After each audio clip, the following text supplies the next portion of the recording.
a drifter's heart in harmony, streaming from the highway's light, a runaway in the dead of night.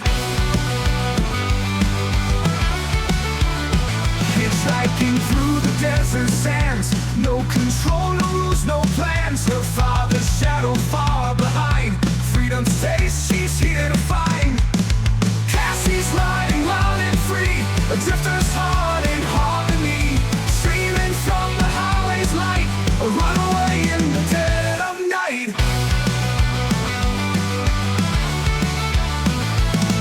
Hitchhiking through the desert sands, no control, no rules, no plans. Her father's shadow far behind, freedom's taste she's here to find. Cassie's riding wild and free, a drifter's heart in harmony, streaming from the highway's light, a runaway in the dead of night.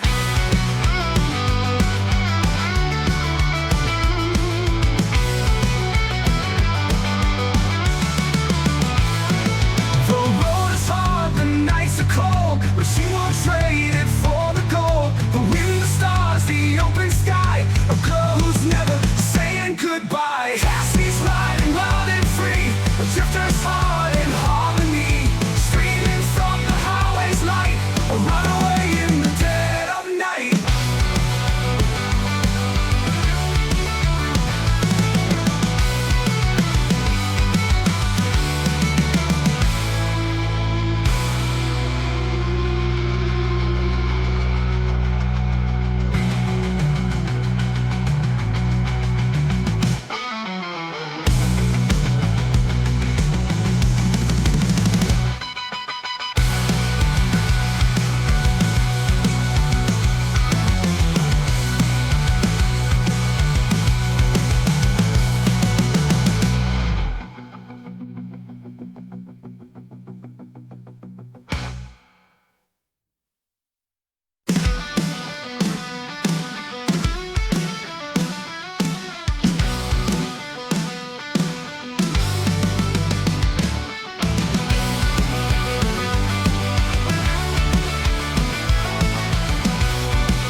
To hold her down, just endless roads and city sounds. Cassie's riding loud and free, a drifter's heart in harmony, streaming from the highway's light, a runaway in the dead of night. Hitchhiking through the desert sands, no control, no rules, no plans. Her father's shadow far behind, freedom's taste she's here to find. Cassie's riding wild and free, a drifter's heart in harmony, streaming from the highway's light, a runaway in the dead of night.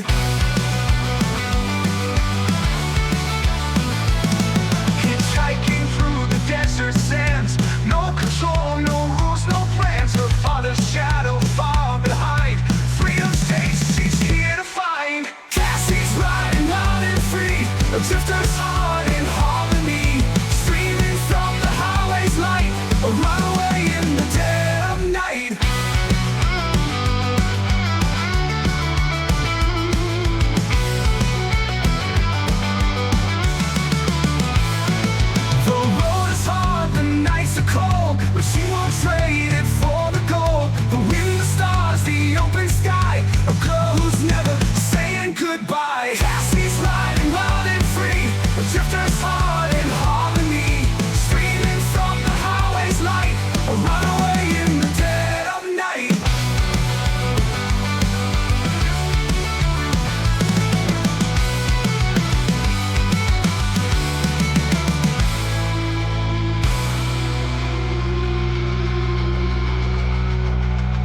Hitchhiking through the desert sands, no control, no rules, no plans. Her father's shadow far behind, freedom's taste she's here to find.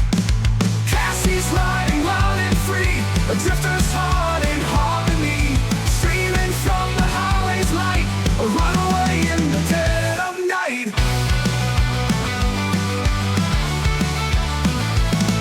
Hitchhiking through the desert sands, no control, no rules, no plans. Her father's shadow far behind, freedom's taste she's here to find. Cassie's riding wild and free, a drifter's heart in harmony, streaming from the highway's light, a runaway in the dead of night.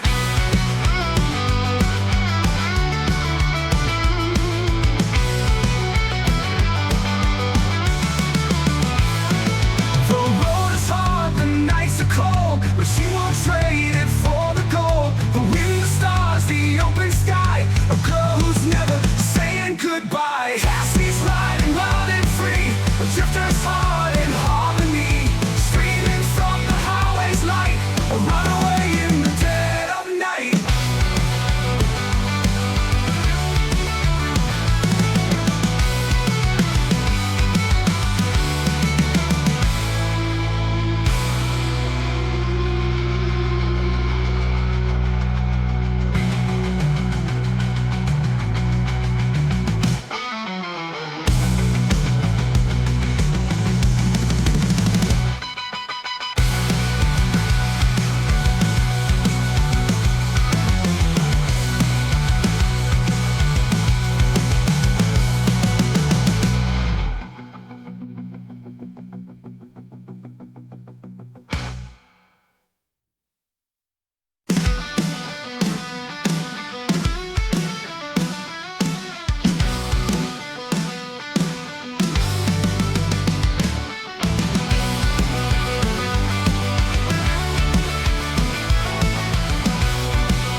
To hold her down, just endless roads and city sounds. Cassie's riding loud and free, a drifter's heart in harmony, streaming from the highway's light, a runaway in the dead of night.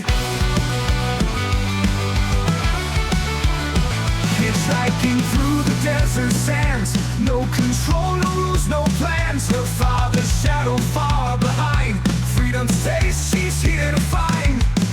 Cassie's riding wild and free, a drifter's heart in harmony, streaming from the highway's light, a runaway in the dead of night.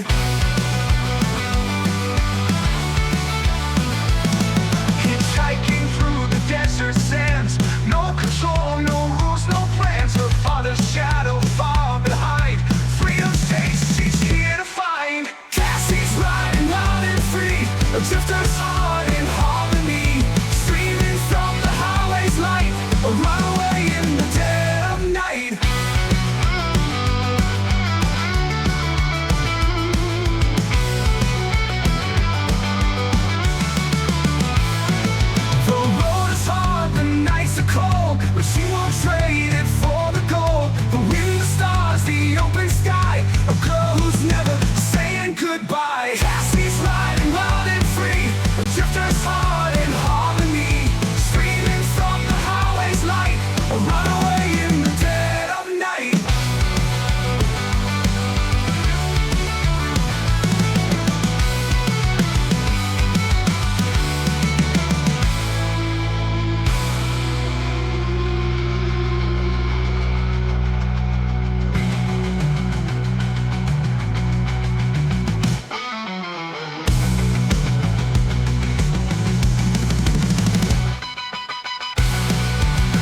James to hold her down, just endless roads and city sounds. Cassie's riding loud and free, a drifter's heart in harmony, streaming from the highway's light, a runaway in the dead of night.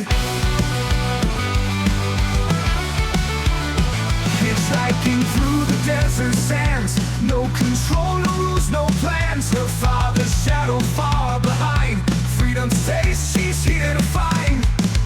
Cassie's riding loud and free, a drifter's heart in harmony, streaming from the highway's light, a runaway in the dead of night.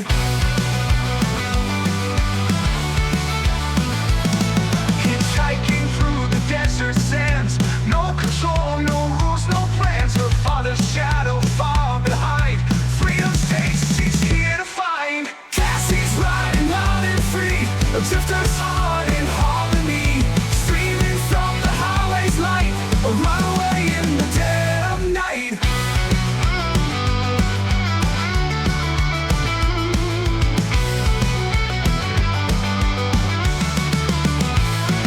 The road is hard, the nights are cold, but she won't trade it for the gold. The wind, the stars, the open sky, a girl who's never saying goodbye. Cassie's riding loud and free, a drifter's heart in harmony, streaming from the highway's light, a runaway in the dead of night.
She left behind the life she knew, chasing dreams and skies of blue. No more chains to hold her down, just endless roads and city sounds. Cassie's riding loud and free, a drifter's heart in harmony, streaming from the highway's light, a runaway in the dead of night. Hitchhiking through the desert sands, no control, no rules, no plans. Her father's shadow far behind, freedom's taste she's here to find. Cassie's riding loud and free, a drifter's heart in harmony, streaming from the highway's light, a runaway in the dead of night.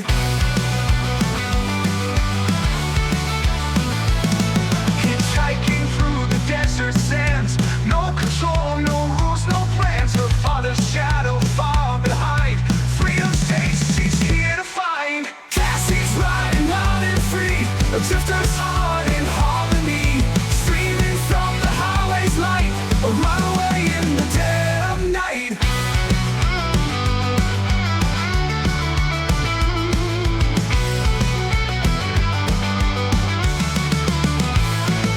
The road is hard, the nights are cold, but she won't trade it for the gold. The wind, the stars, the open sky, a girl who's never saying goodbye. Cassie's riding loud and free, a drifter's heart in harmony, streaming from the highway's light, a runaway in the dead of night.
dreams and skies are blue.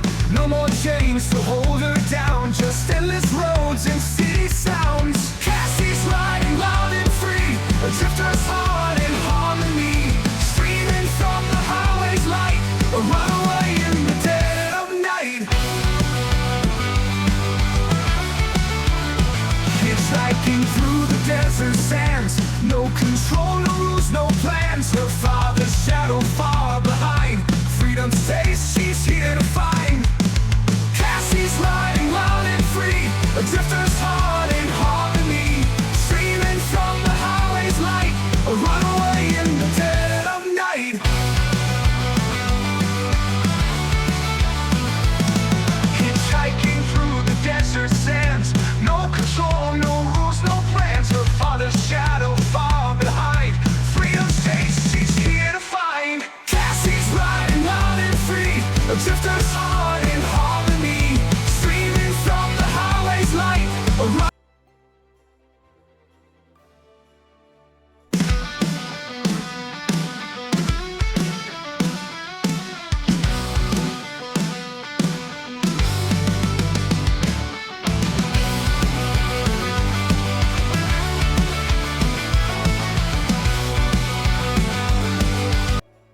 Hello everyone, and welcome to my stream. For those of you tuning in for the first time, my name is Cassie Morgan.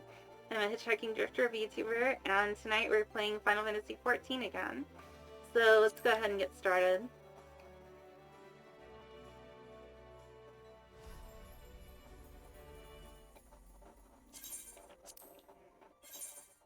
Of course we're stuck in a queue.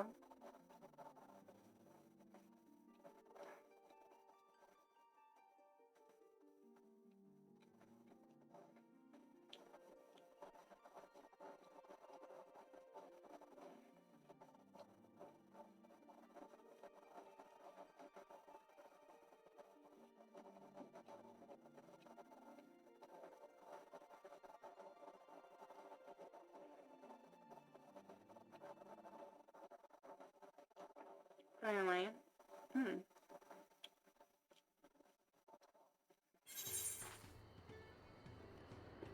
Okay. Now, last time, I think we were tasked with trying to catch a wild llama. I had to go and wash that nasty stuff off my face. I think I got all of it.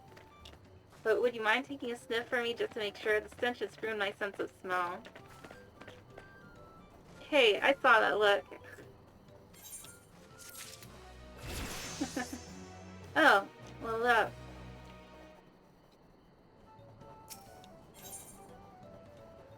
Grandville wishes to discuss the feat of gold.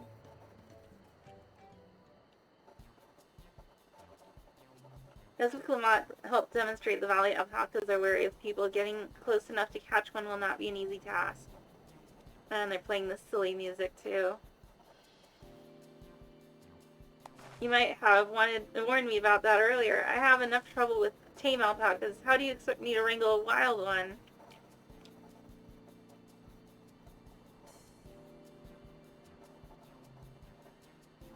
With the proper saddle, we infuse the leather with a relaxing scent that soothes the spitting beast.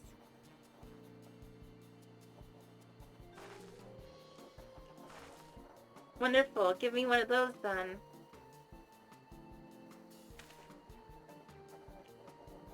Have you perhaps forgotten we are a clan of merchants? If you want a taming saddle, then you'll need to find a saddler and make them an offer.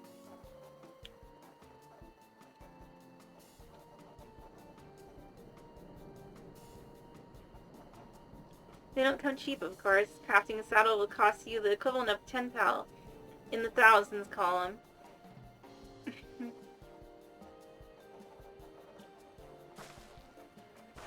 You mean 10,000 pel? I don't have that kind of coin. Converting a guild, that comes to around 1 million or so. Mayhap if we all pitch in. Oh, come on. No, this is my feat to accomplish. I wouldn't feel right about having others pay the cost. I'll find the money somehow.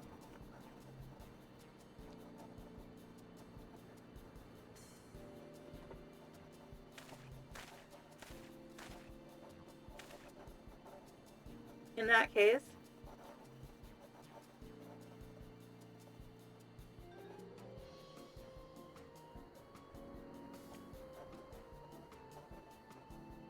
that basket of wool is worth the sum you paid me earlier. 1 pel.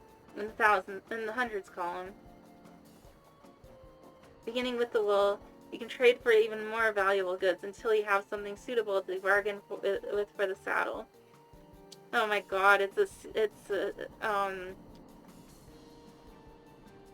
a nice gesture, but you think I can turn 100 pel into 1,000,000? That's 10,000 times more. That's capitalism.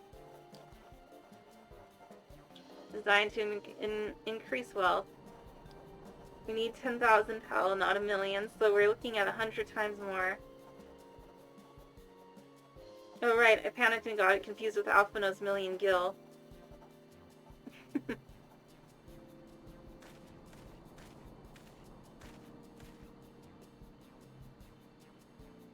I'm not so sure about this trading idea. You were almost talked into buying a cloak you didn't need mere moments after you arrived.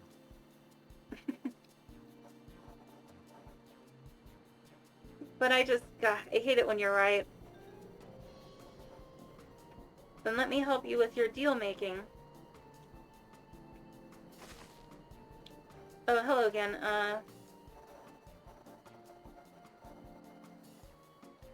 Mablu, I work here as a ranch hand, but I've also learned a lot about the peddler profession.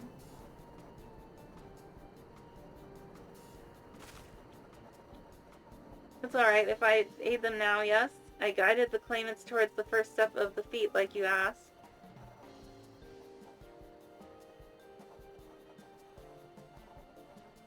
As long as Luke Lamont goes alone to capture Alpaca, she's free to accept assistance with whomever she likes.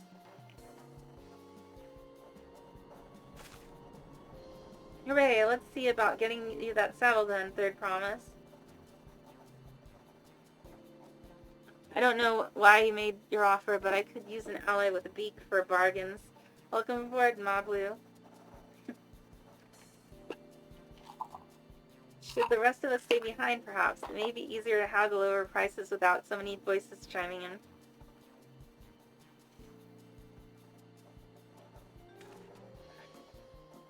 Yeah, stay here and pitch in with the ranch work. With Mablu gone, I'll need extra hands to tend to the alpacas.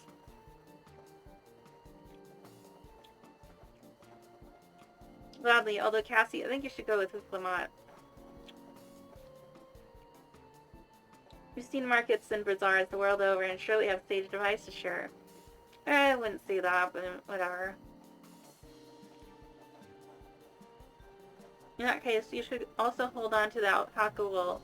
If it's misplaced or is soiled in some way, I have nothing to bargain with.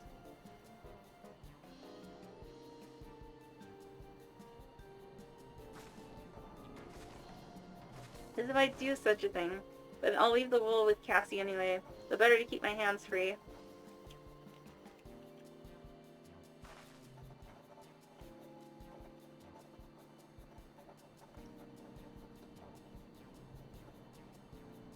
To begin, I suggest we try trading the wool to Havli, Sadler.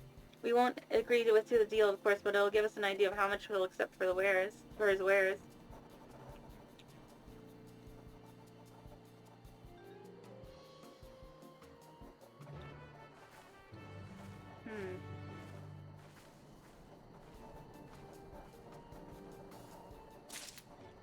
Okay, I just want to double check something.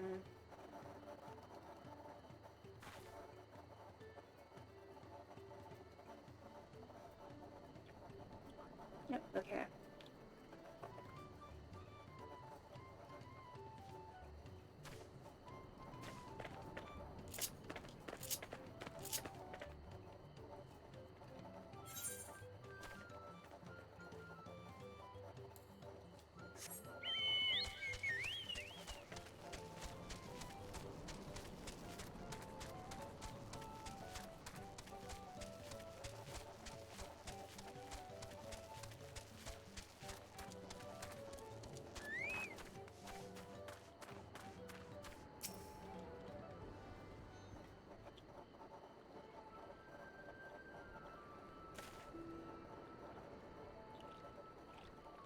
Why do they wear those masks anyways? Something I can do for you? You come to bargain. I need one of your special taming saddles to catch a wild alpaca. Like saddle, is it? And how will you be paying for it? With this basket of fine alpaca wool.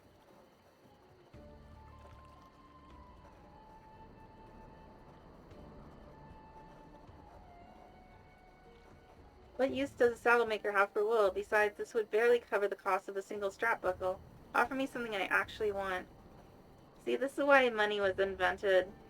So we wouldn't have to carry a whole bunch of stuff to exchange for what we want, you know? Instead of having to drag. Now, what that might that be? Miss Cal, I like to nurse a cup at day's end while I inspect my finished work. Bring me a jug of quality stuff, and you've got yourself a deal.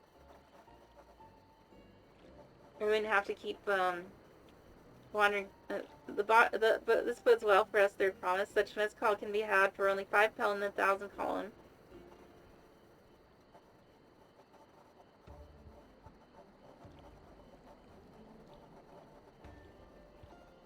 Hold on. Did you say third promise? Then my offer has changed. This saddle is going to cost you a jug of premium mezcal, aged 3 years at least. Oh, you fucking 3 years? That stuff is valued at 10,000 pel or more. Why have you doubled the price? Because I must support the man of ambition who's made my business proper. Zaral Jah will go to war, and his cavalry will need saddles, lots of saddles. Oh my god. It's nothing personal, third promise, but I won't sell you my crop for anything less than my asking price. This is what happens when politics get involved in business.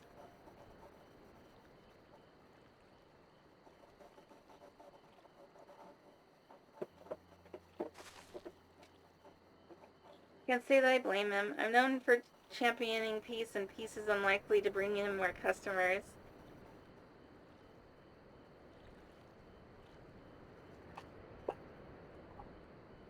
Those of our grandparents' generation remember the dark days when the clans were at war. Any of these Pelu pray for your victory with Lamat.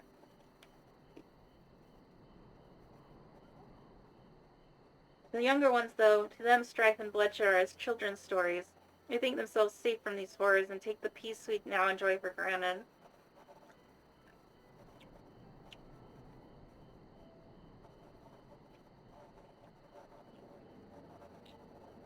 Still others are unsatisfied with the quiet prosperity and crave the future, the second promise inventions.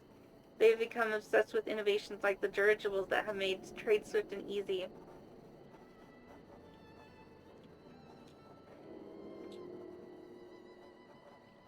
Then you have those like Havli, convinced that the first promise is plans for conquest, and for them opportunities for great profit.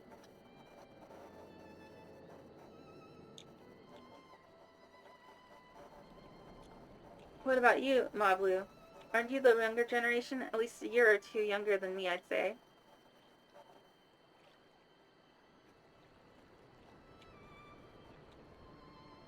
Oh, I was raised on the old tales. I memorized the accounts of what it was like when the Yakui ruled our village.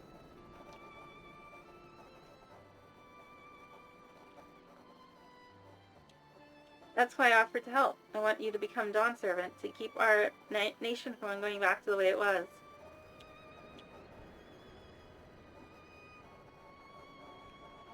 Well then, I guess I'd better make sure I win the contest. But the type of mezcal the saddle maker wants is so very expensive. Weren't we expecting to need 10,000 pel from the outset? Nothing's changed, we just need to get on with it.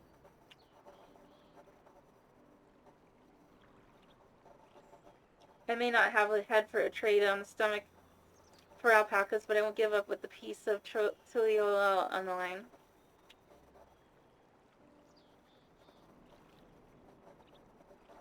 Then neither will I. We will make you Dawn servant. Aiming for that 10,000 pel jug right away will only bring us failure and frustration, so let's first try exchanging the wool for anything even a touch more valuable.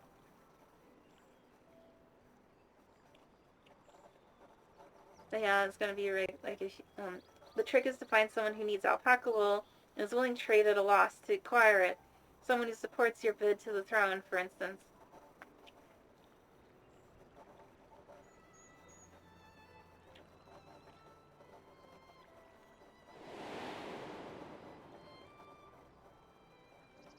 Oh.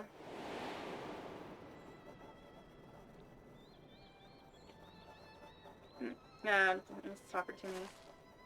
Of course, the Weaver. Bolnock was his name, I believe. He went out of his way to say he agreed with my vision he was here to buy wool. Oh, isn't that convenient? I think I remember the direction he was going, but for now, let's head back to the road where we first met him.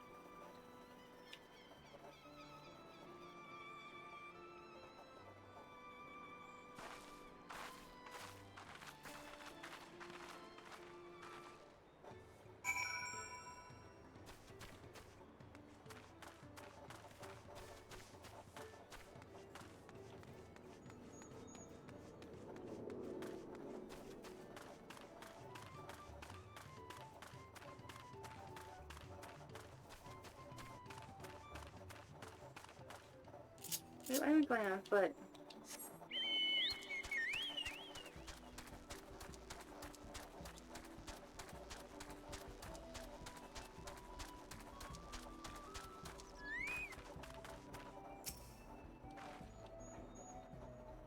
This is the spot after Bolnock talked to us. He walked off to the south. Then he was probably going to Kublo's Inn. Most visitors who watch Pelu end up staying there. Let's go and check, shall we?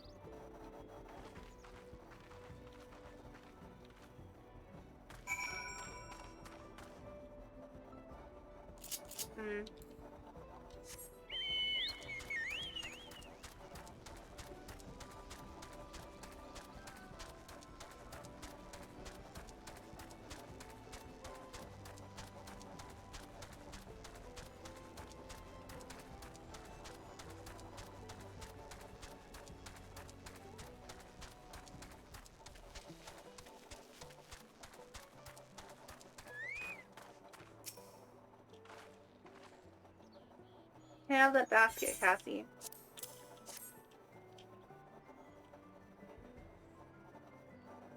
Thanks. Now let's see if we can turn a profit.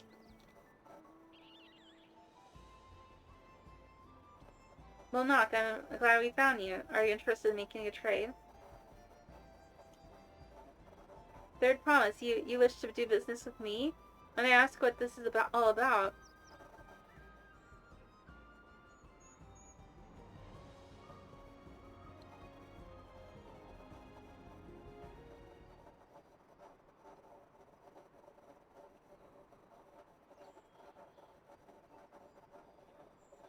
I see, so the goal is to turn that basket of wool into a jug of 3-year-old premium mezcal.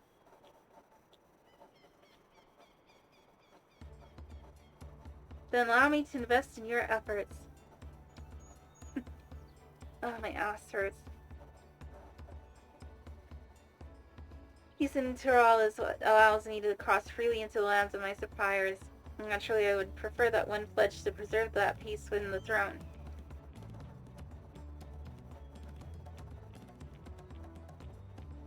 Thus do I humbly offer you this wool poncho, a small token that I pray contributes to your victory.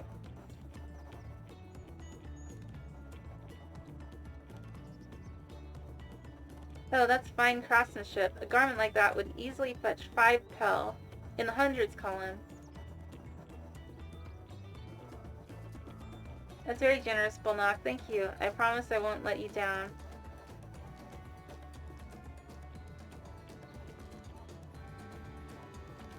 I have every faith in you, Third Promise. May fortune bless your future dealings.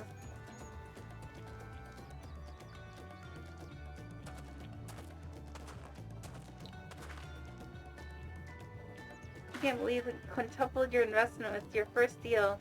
We're off to a spectacular start. Yeah, I was going. No, only because Cassie remembered our weir friend. All I did was hand over the wool. Yeah, it's gonna be a long chain of deals, isn't it? That's not true. The connections you build with people are vital. This is one of the most fundamental precepts of trading, one which you've instinctively mastered.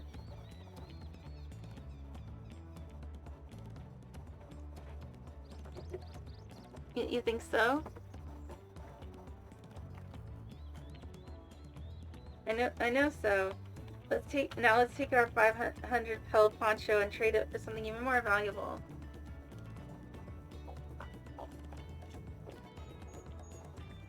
Here, Cassie, you take the poncho. If I lost it somehow, Aaronville would never let me hear the end of it.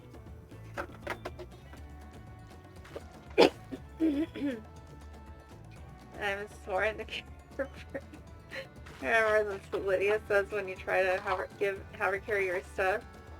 That's that part. Fuck. Excellent trade. Oh, that's new. 6. You've traded a 100 pel basket of alpaca wool for a 500 pel wool poncho.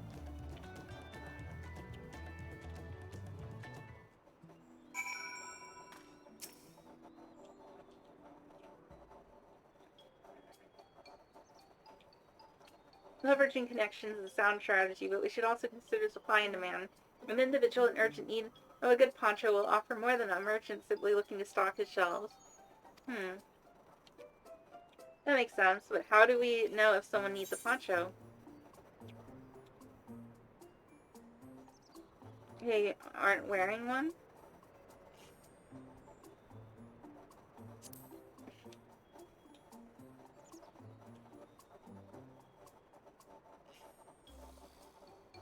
That's the obvious answer, isn't it? We look for a person without a poncho and hope they're eager to buy ours.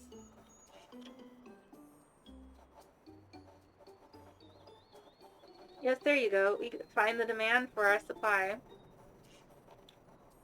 So where should we begin our search for prospective buyers? There are any number of places, but we could do worse than starting right here at the inn. There might be interested travelers.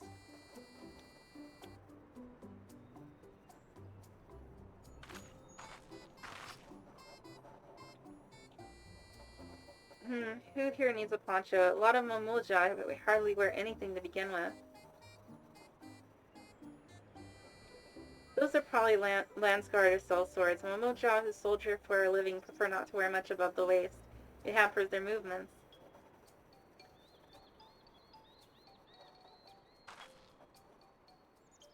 So even if they have bared shoulders, Mamuja carrying arms can be struck off the list.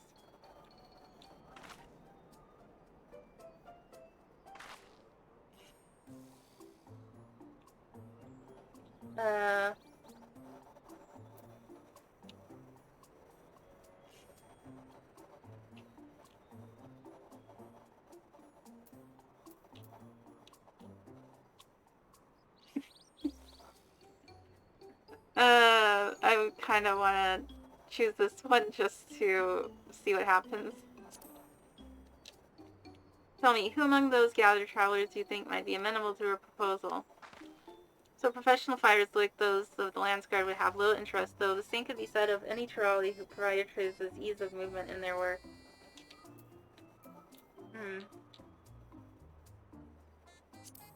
Hey, this one. This one's already fully dressed, an artisan or peddler perhaps, come to rest after visiting Wachun Pello, like Bolnak would be my guess.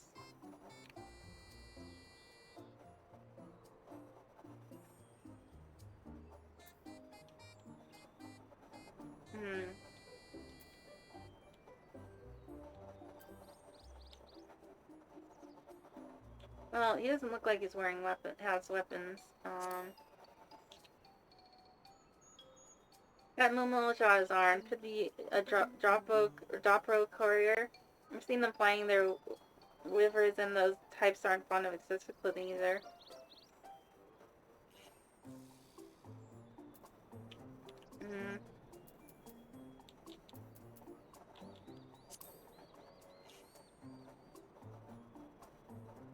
Let's see, no coat or cloak, but also no weapon. Oh, we might have a winner.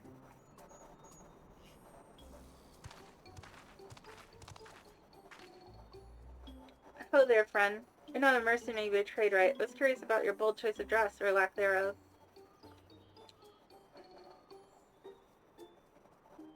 Oh, it was no choice of mine. Believe me, I was attacked by beasts on the way here. Barely escaped with my scales intact. My coat was not so it was not so lucky.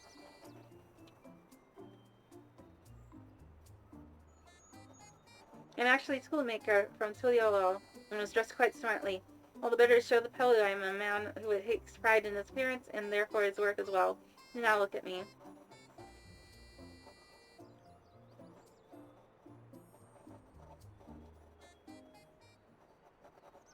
Well, sir, this is your lucky day.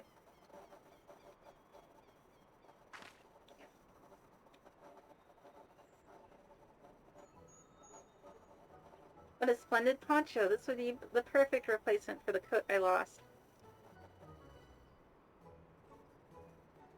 We'd be willing to part with it, if you'd like to make a trade for one of your fine tools, perhaps. What about this hatchet? I crafted it myself and will vouch for its quality.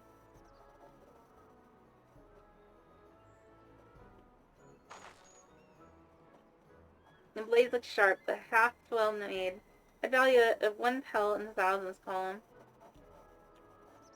Alright, we're halfway there. Oh, 500 to 1,000, we have a deal. Wonderful. Fine garments such as this would put me on even footing with any pillow merchant. Like the eponymous owner of Miplu's mate garden, for one. Her field hands use hatchets to harvest the mate, and I thought to impress her with the tool I sold you. No matter, I am to have met you. Did you hear that? We've already found our next buyer. To Miplu's mate garden we go. Yes, but it's a fair distance on foot. We should take alpacas.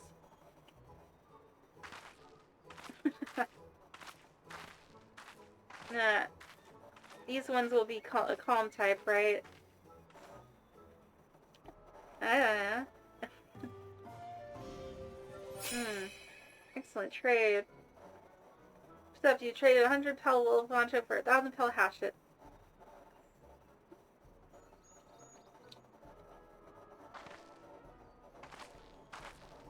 Actually, we're not really halfway there. It's like less than a quarter way there.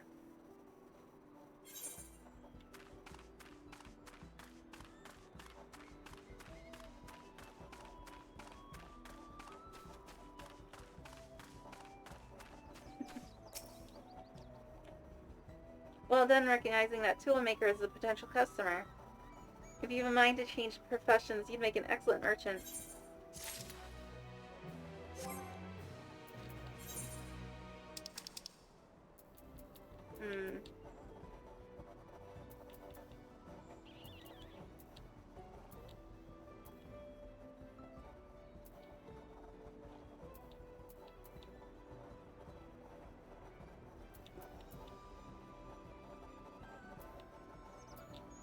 Alright.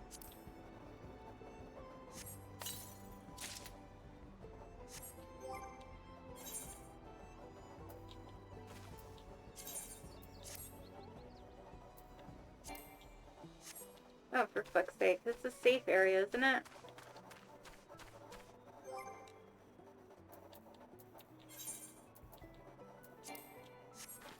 God damn it. Oh well, they don't really clash that much with my outfit.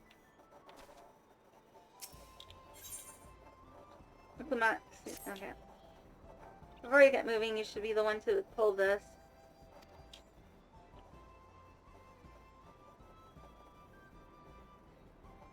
That I suppose you should hop on the alpacas Mablu has so kindly provided.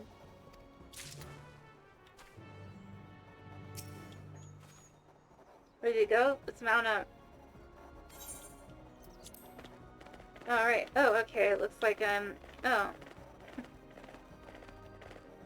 We don't spit. Please don't spit. Okay, so they get move on their own.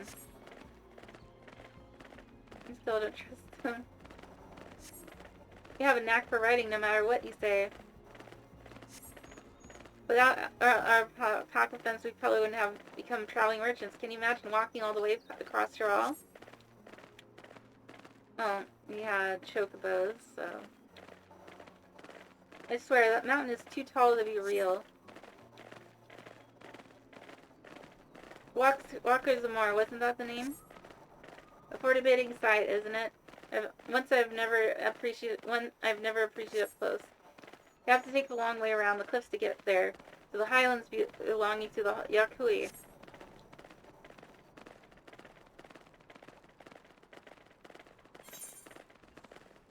So, Mablou, you said you were learning about the peddler profession. You don't care for ranch work? No, I love it. I love working with alpacas. But becoming a peddler has always been a dream of mine. I'm not sure I have the talent for it. If I can help you buy the taming saddle, though, then it'd be proof that I can do all this after all. In that case, you'd best get ready to be a merchant. Look, we're almost there.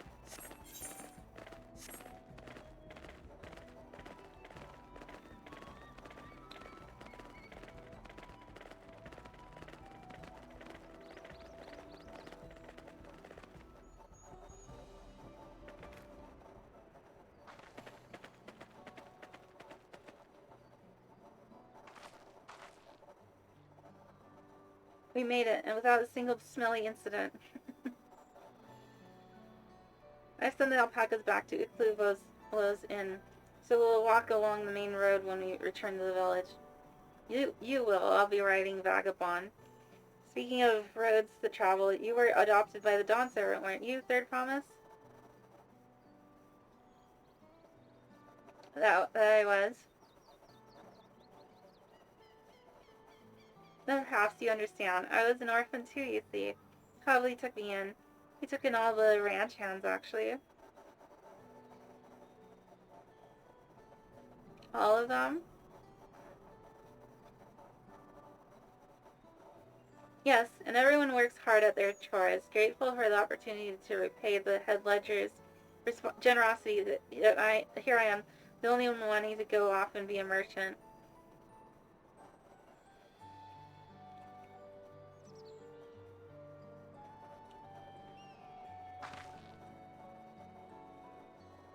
I'm sorry, I don't know why I'm telling you this. You need to keep trading things for your saddle if you're to prepare for the feat of gold.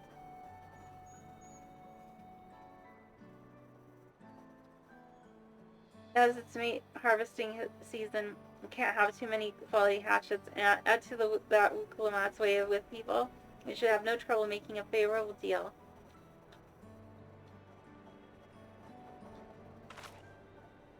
That's Meeply herself over there.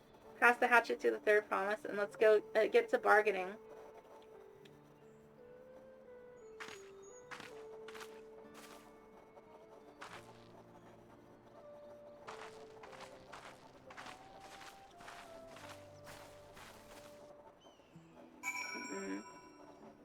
Hold on.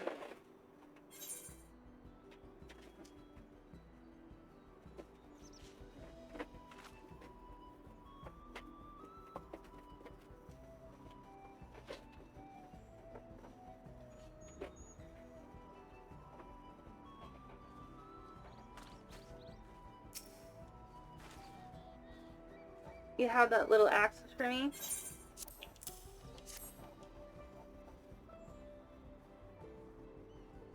Thanks, now to see what we can get for it.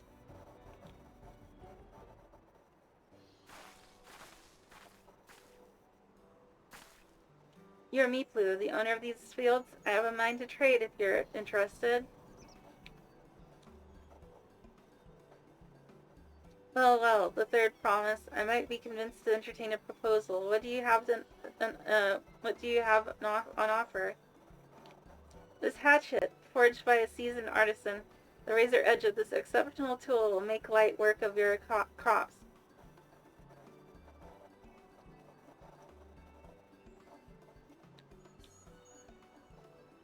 The quality is acceptable, I suppose. I offer you a large sack of mate leaves in exchange. The sack of mate leaves is valued at 1 pel in the 1,000 column, same price as the hatchet. This deal would bring us no closer to the mezcal.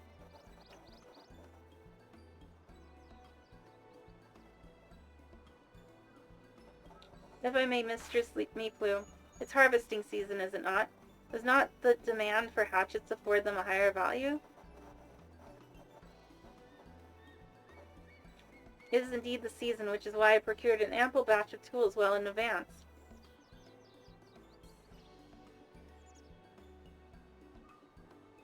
We've missed the window for demand. In that case, we'll have to fall back on connections.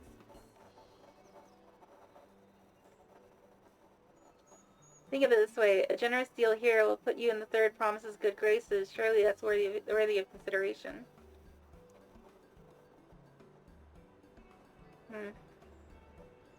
I do not wish to give offense, but I must tell you that I stand with the second promise. His innovations will improve every aspect of our lives, I believe, including farming. We'll no longer have need of hatchets.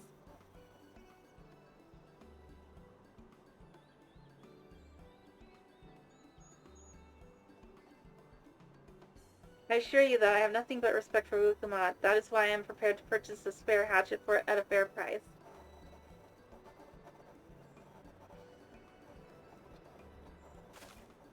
I suppose it is fair given your reasons, but we ourselves would be no better off for the transaction.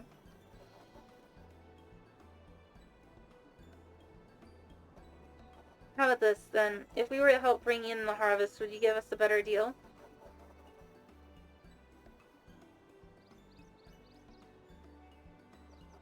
As a matter of fact, I would. Until Kona's reforms come about, I can always use more hands in the fields. You can go ahead and add our labor to the bargain. Oh, my ass. Added value to tips the scales. How could I have forgotten one of the most basic rules of trading? Yeah, I'll throw in a toaster. You can rest here if you like. Mabu, Cassie, and I have mate together. Oh no, I'm helping too.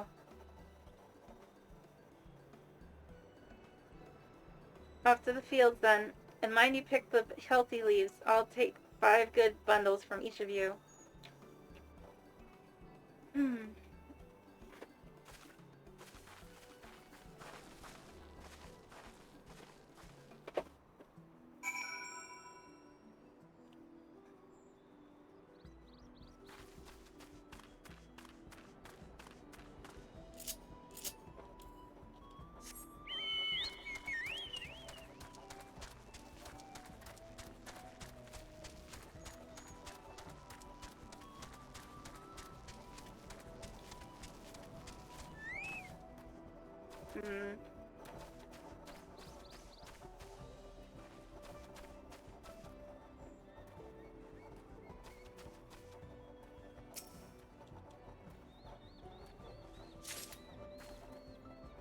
Alright.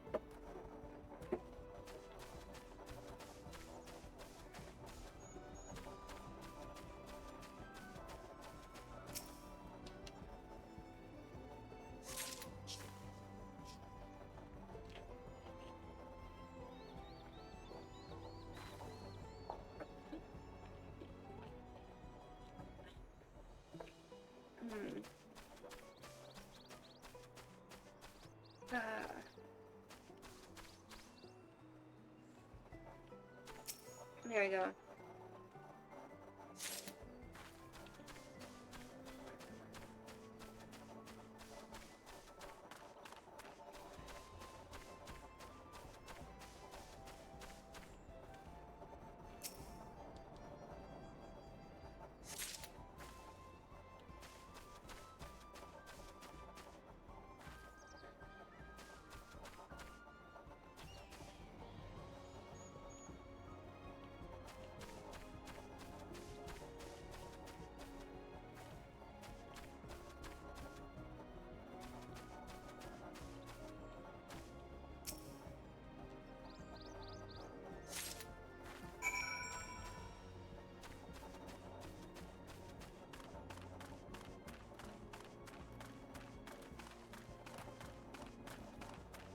Someone's riding clouds, so my motor...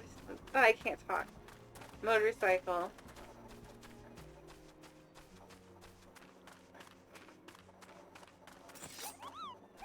Oh, it was the wrong button.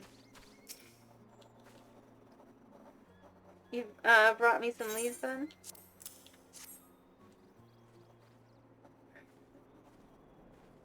An acceptable harvest. We'll see how your companions fared before I make any decisions, though.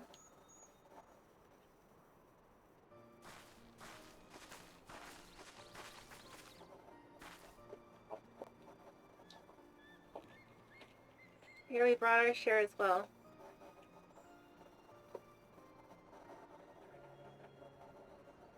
Thank you, Third Promise. This is more than enough to hold up your end of the bargain.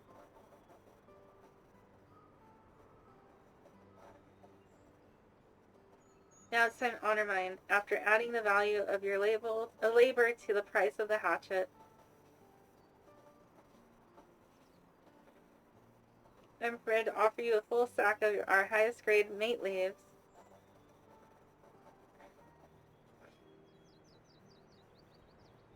Premium mate bought at the shop. One sack of those leaves would cost no less than 5 pellet in the thousands column. Okay, we finally made it.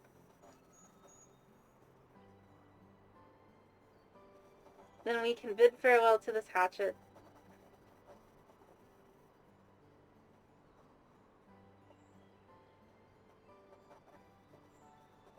I'll give it a good home. Talk of the contest aside, I'm glad we could come to a mutually agreeable trade. As am I. All the best with the rest of your harvest.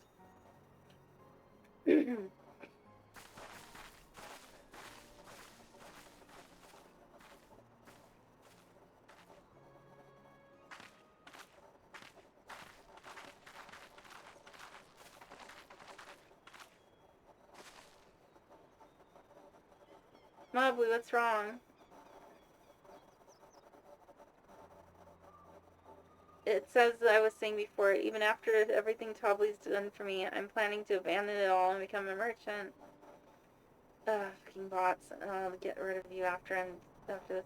But then I needed your help after forgetting a basic rule of trade. How can I expect Tobley to accept my decision then?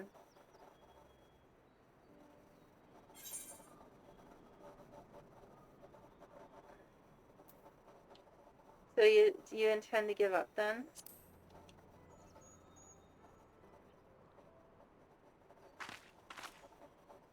I can't. After getting a taste of real trading, I want to be a merchant more than ever.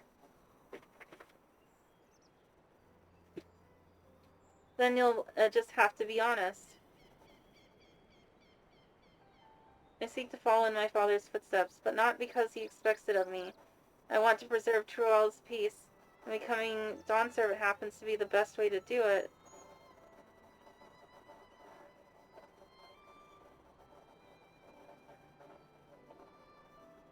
You should live a life of your own choosing, and I wouldn't be surprised if Tobley held the same opinion, so talk to him.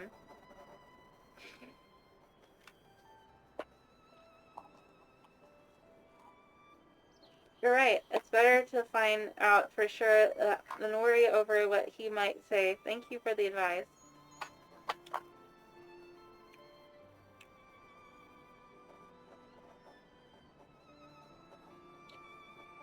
First, we have a saddle to buy. I want that success under my belt so I can be sure of my decision. What's next then? We try to trade our tea leaves for something halfway to 10,000 pel. No, I think we're close enough now. I say we go straight for the premium mezcal.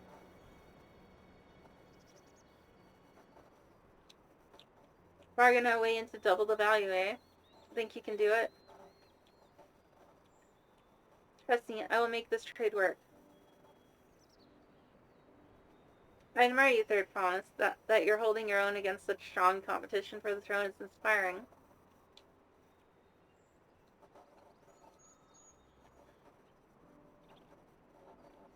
Am I really holding my own against Koana and Zoralja?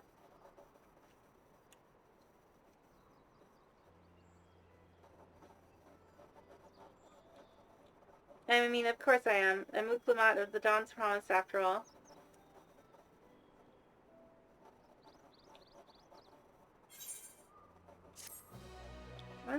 Why am I... Oh, what's my trade? Just as you trade a 1,000 pellet hatchet for a 5,000 pellet sack of top grade meat leaves.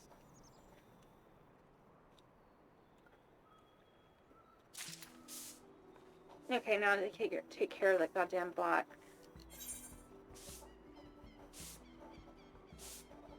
Fuck off.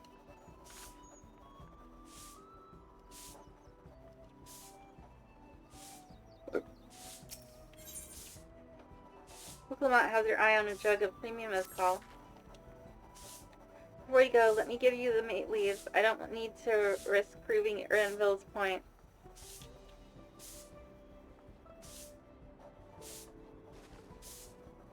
Ready then? Our next stop is the mezcal distillery.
Wait, I could've just teleported back there.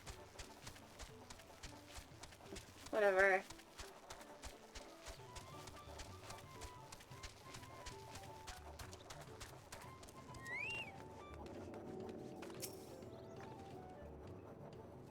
Who wants to speak with a man by the name of Gobley? Even among his fellow distillers, he's regarded as the master of the craft. He knows the value of his products, so if we're to convince him to trade for twice what the leaves are worth, we're going to need targeted information. That means asking around and taking in the gossip.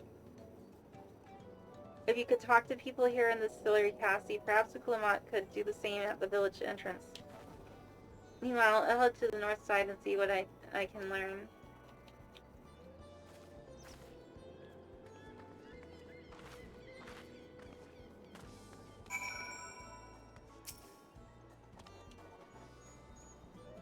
Me, I'm a chef from Tuliolal. I often come here to buy Gobley's mezcal. I find it's natural, according to my customers. He always brings out a jug of stirring our meat dealings, but I can't handle the stuff too well myself. I take small sips, not wanting to be impolite, you understand, but still end up so addled as to agree to whatever price he quotes me. It'd be nice to have less potent refreshments during such conversations, else I might have to seriously reconsider our arrangement.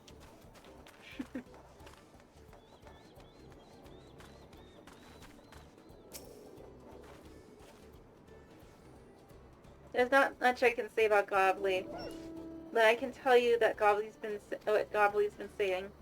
The other day he was muttering about monsters prowling around agave jaws. That's what the field where they gather ingredients for the mezcal. Their presence has made it harder to procure said ingredients, and thus the price of this product a boon, some might argue. But it's hard to celebrate when it affects the work as it does. Can't rightly bring joy to people if you can't keep making the thing they love. Yeah.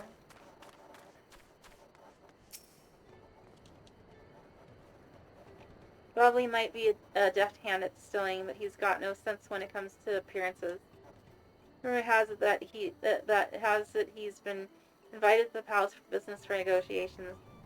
If he presents himself to the court wearing his usual rumpled attire, though, he'll be laughed out of the sun perch. Okay, so he's going to need us to kill some things and to give him a new outfit. So, that's what I deduced.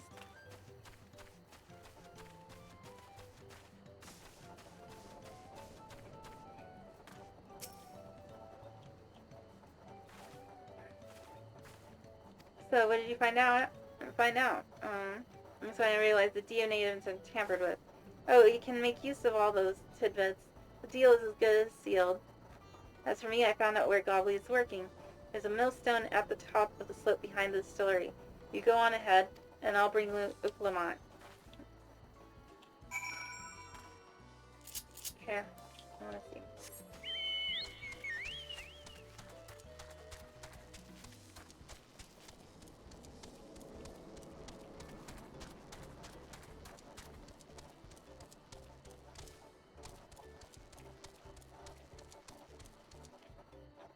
Wait, where the hell?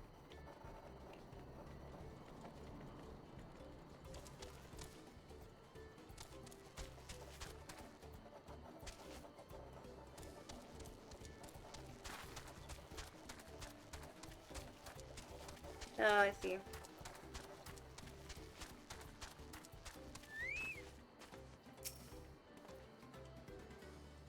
You have business with me, Adam? Why don't we talk down to Lilith so as not to distract the alpaca from his work?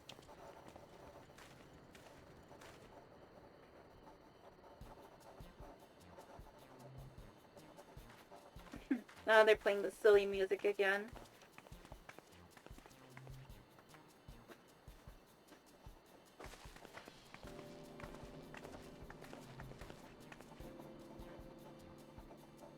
Now, what's this about? Keep it brief, if you would. I'm a busy man.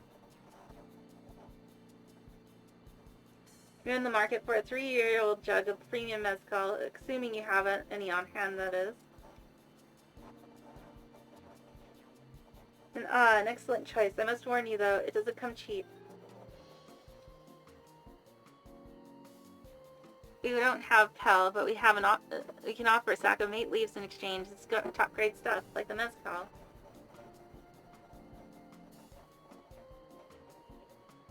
No deal. Mate leaves are well and good, but I don't have any use for them.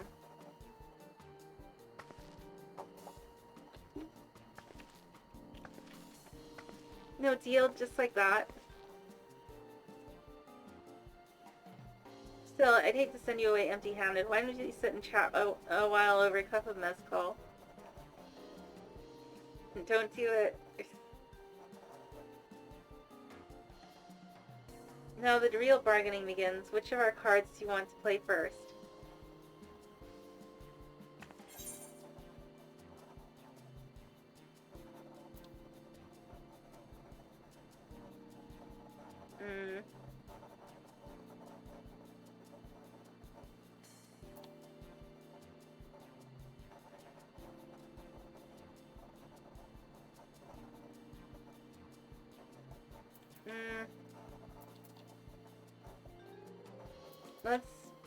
Let's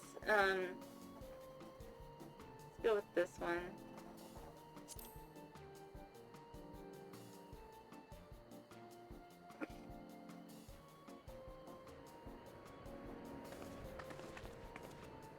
I appreciate your hospitality, but I'm afraid I can't hold my drink. I've heard one of your regular customers, a Hobigo chief, is the same. A Hobigo chief is the same. Seeing as not everyone can enjoy mezcal, I wonder if you might benefit from having other refreshments to offer.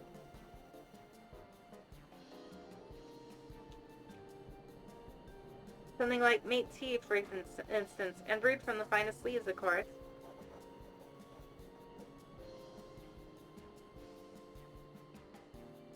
Ah, you're right, absolutely right. I had noticed a growing reluctance on the part of my Hobigo friend, but did not realize that I myself was to blame. I must endeavor to be a better host.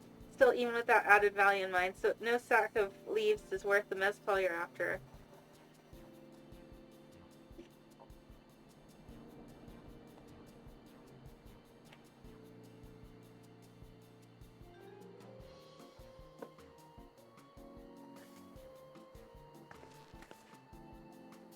Should we offer to kill the monsters causing them trouble?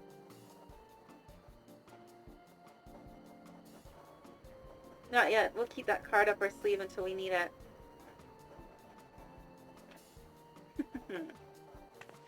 That's right. As I expect you're aware, the rite of succession is currently taking place. That's why the third promise has graced us with their presence.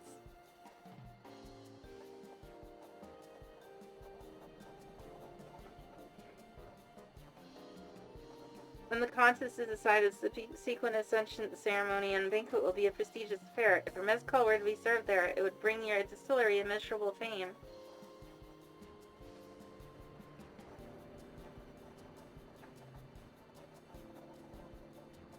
Wait, could it be that your rumored invitation to the palace is to discuss that very possibility?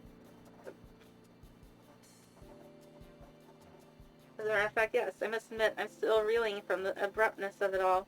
It would be a great honor and opportunity if I could secure the deal.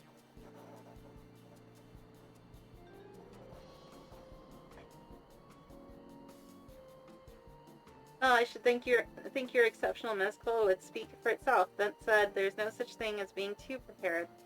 And first impressions last. You'll want to be wearing your very best when you walk into Volok Shunsa.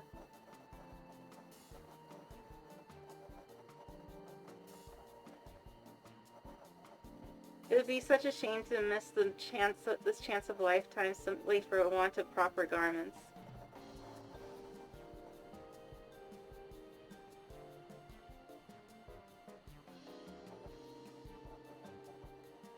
That it would. Are you saying you have garments to offer, something ideal for court? We have no garments on hand, I'm afraid, but we can provide you with the next best thing, an introduction to a weaver. His name is Bolnock, and his works are highly regarded in Tuliolol.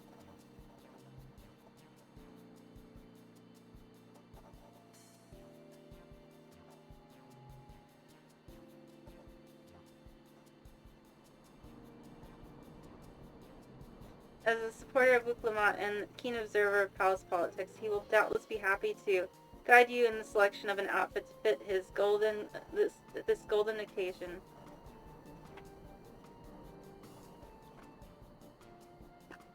It's certainly a tempting proposal, and one which I should like to take full advantage, but the scales still aren't quite balancing. Okay, we're finally trying to play our hand.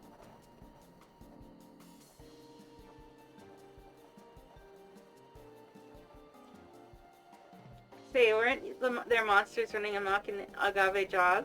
That's a problem we could easily solve for you. Julie, I would be most grateful for your immediate assistance. I was resigned to hiring sellswords to clear them out.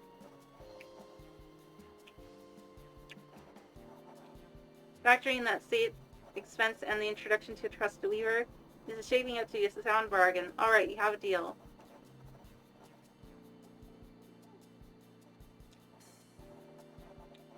Yes, I need to come around. Give us a moment. Cassie and I will take care of those prowling nuisances.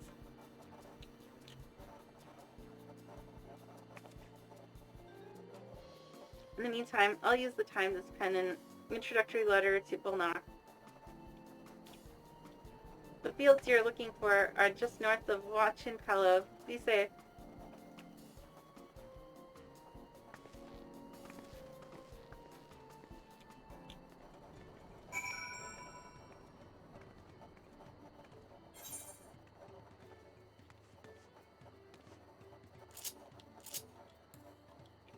Okay.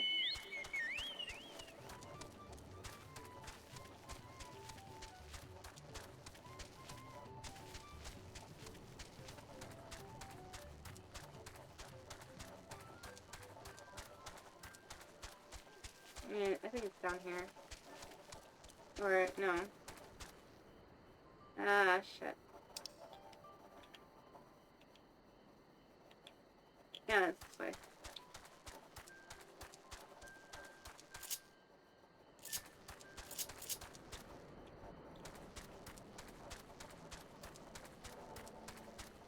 No.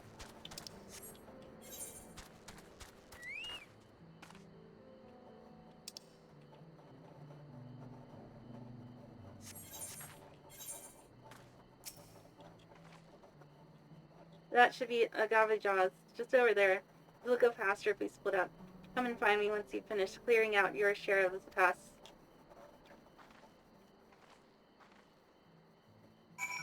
Yeah, now I think about it.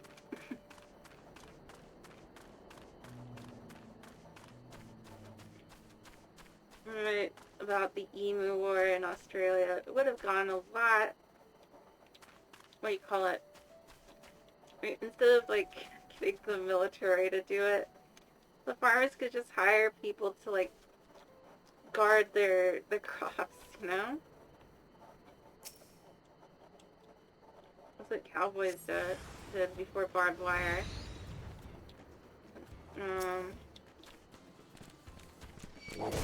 Ah, shit, I forgot.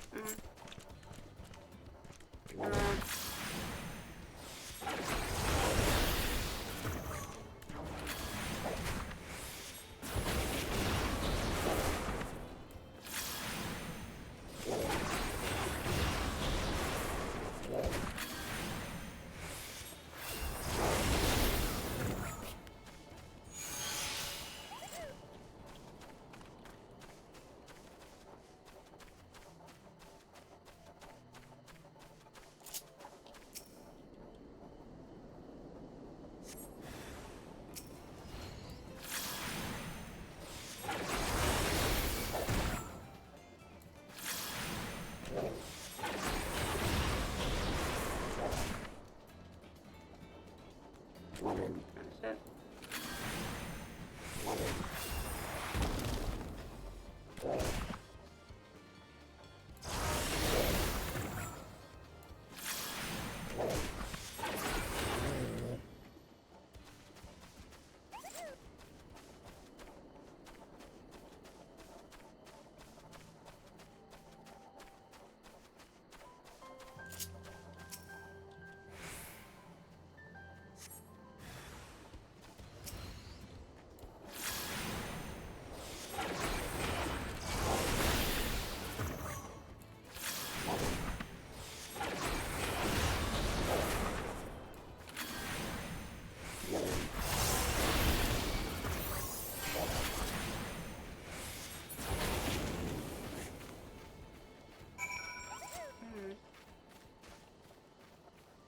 What the hell?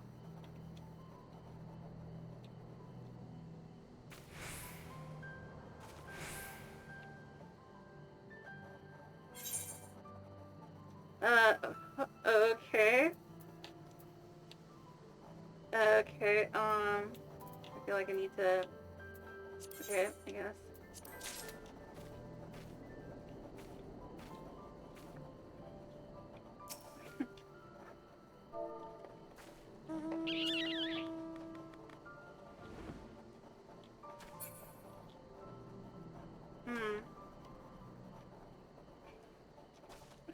Okay, that was an interesting encounter.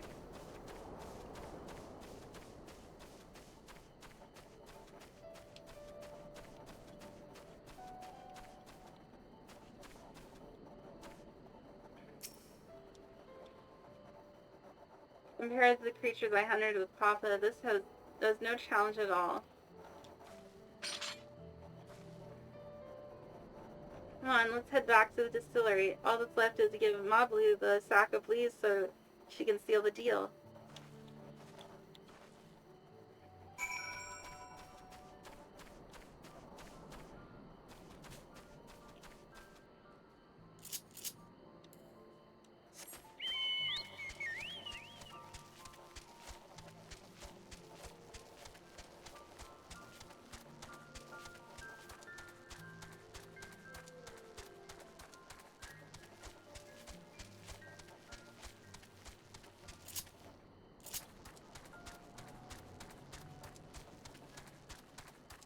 Wait, why am I going on? I can just teleport back.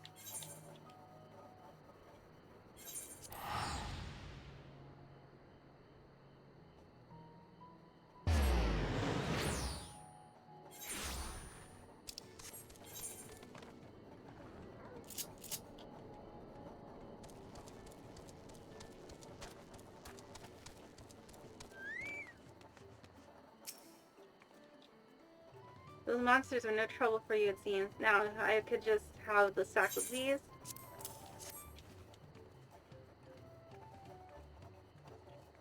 Thank you for looking after our precious trading goods.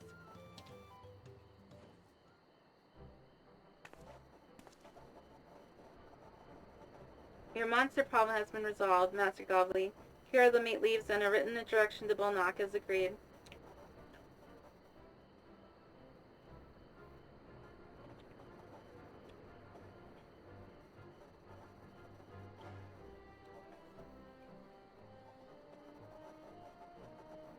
Then the deal's done. Here. Your jug of premium mezcal, aged 3 years.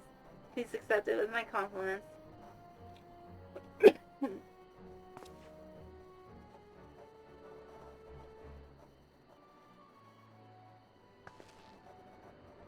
Yes, we finally have the mezcal. Great work, especially you, Mablu.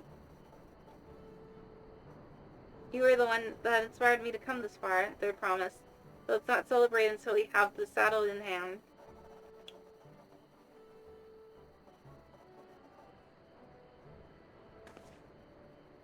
Mablu, is it? You drive a hard bargain, young peddler. I look forward to doing business with you in the future.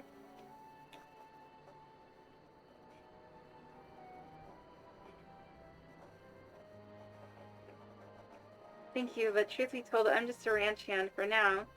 Should I ever become a proper merchant, though, I'll be back to strike more deals with you.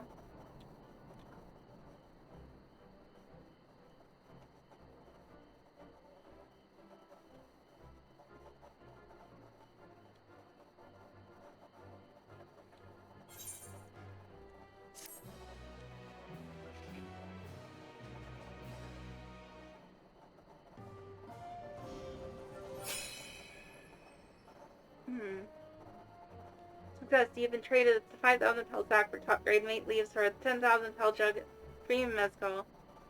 Alright, now let's get that goddamn saddle.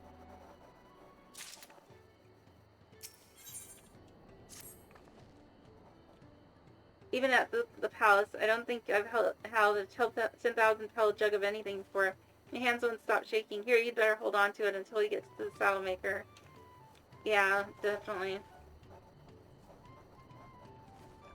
Haha, can you imagine if we dropped it and had to start all over again? Don't jinx us, Mablu, you fucking little shit. Luckily, Havli's place is not far. We just need to head across the plaza.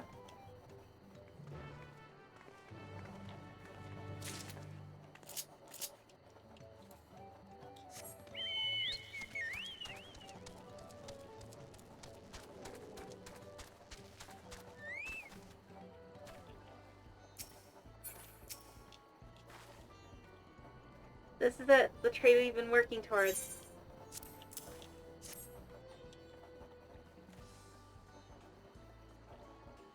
Phew, it's still in one piece, right? Time to make our deal.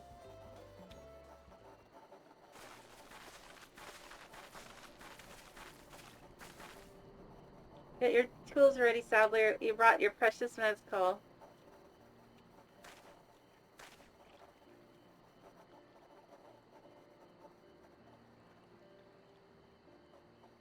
Wait, you actually got your hands on a jug? But you had nothing. A few measly clumps of wool.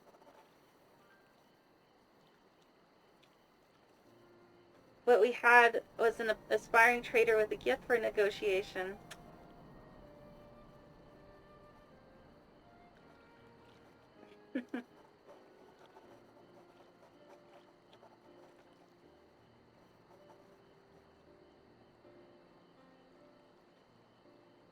Although I'd sooner aid no claimant but Zeralja, I cannot go against the guiding principles of the Pelu Pelu. Yep, a deal's a deal. Now pay up. Trade is a fair one. I will craft your saddle. Third promise. Great. Stay and wait if you like. I have all the requisite materials, so this won't take long.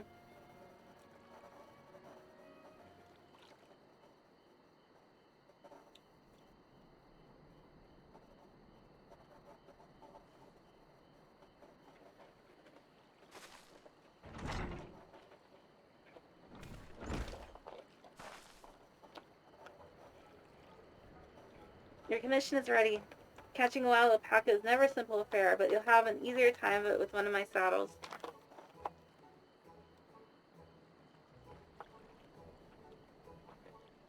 I mean, can someone...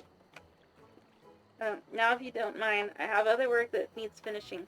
I can taste that smooth mezcal already.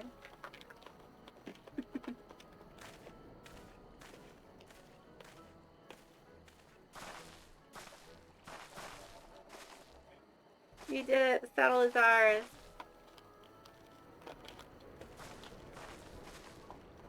And to think we started out with only a 100-pellet basket of alpaca wool. I believe you are going to be an incredible merchant.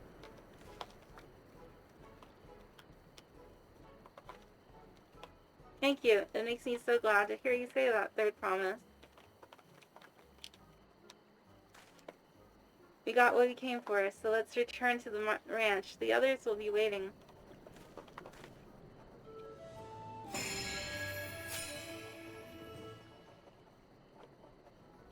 Success, you traded 10,000 pel jug for premium mezcal for a taming saddle.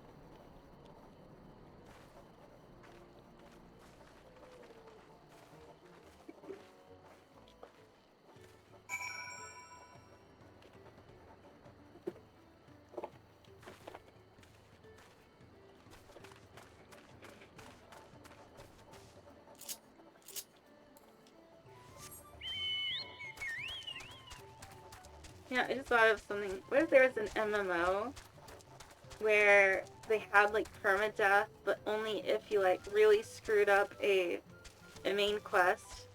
Like you normally respawn, but then like you screwed up a quest so bad that you end up being executed, and in a way that there's no coming back from. And like you basically you can't use that character anymore, so you have to make a new one.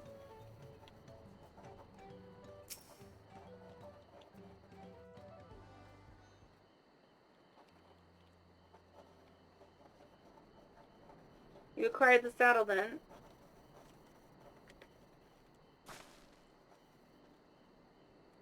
Yes, and thanks to no small part to Mavlu. Before you rush off to catch an alpaca, though, let me teach you how to saddle one. I'll bring out one of our wild-born friends so you can practice.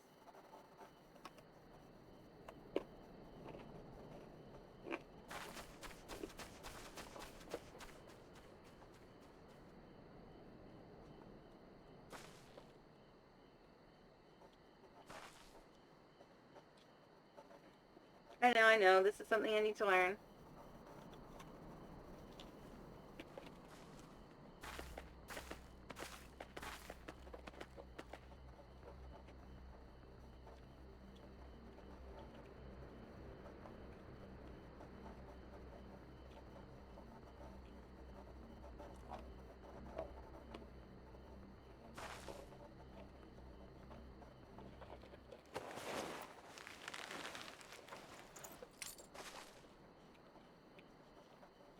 There's something, guys. I did it.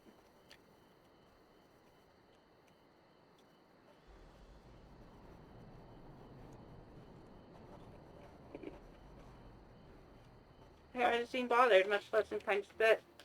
It was a completely stepping flown out to touch. That is because of the singular scent from which the saddle has been coated. Alpacas find it very soothing.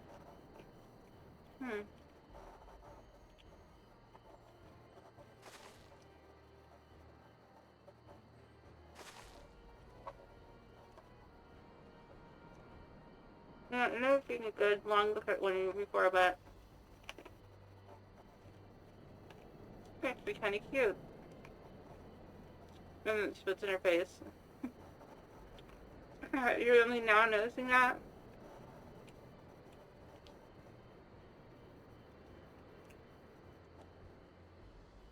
Sorrel, he's back.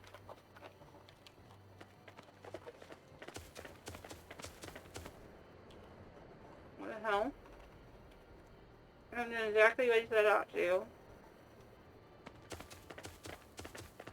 Oh, package brought. Is it just me or is it glowing? heard tales of such abuse. They say the golden alpaca lives a solitary existence, even in the valley, where it shuns the company of both man and its own kind. Jesus Christ.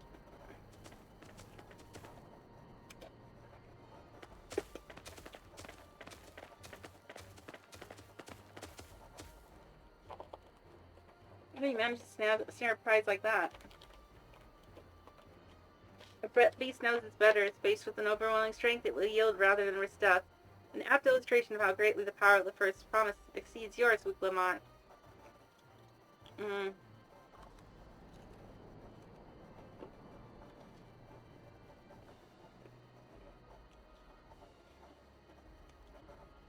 Shankalon won't win our prize throne. I'll be the one to find the golden city, and then Shaw can remain at peace.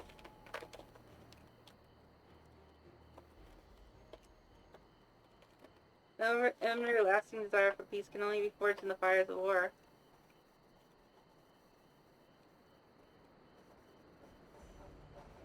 To unite as one, the people must be taught, and must suffer the horror and the hopelessness firsthand.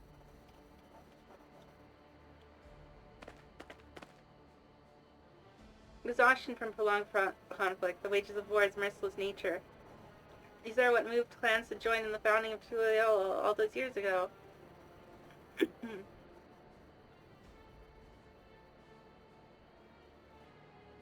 Consider younger generations' village. Since birth, have they fasted in unbroken harmony, and behold, they regard war not as tragedy but opportunity.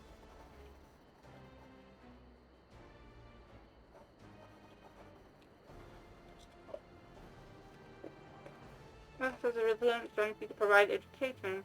It offers much-needed lessons in the realities of conquest and a renewed appreciation for peacetime.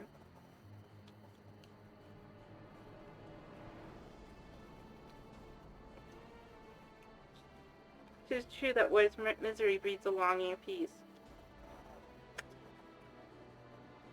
I have seen with my own eyes that what becomes of an empire forged through the violence you promised, the rebellions it spawned, and the ruins it left behind.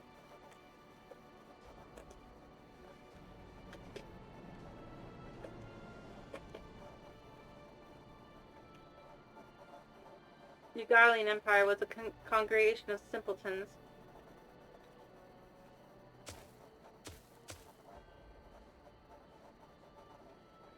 The oppressed fought back against their oppressors as well as they should.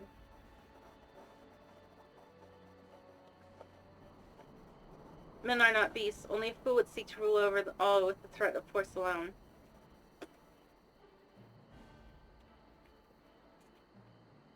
That is why Ulujah did not elevate the Mumulja, why he treated all clans with equal respect.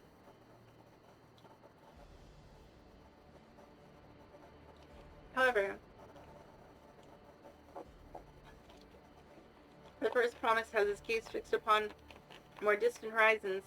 It would unite not only Tuliyola, but the star in its entirety. Well, as the Garleans tried to do too. What? Why? Let me not explain myself to you.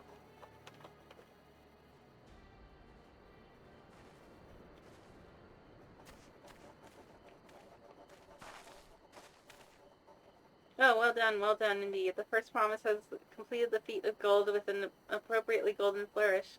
I present to you your much-deserved keystone.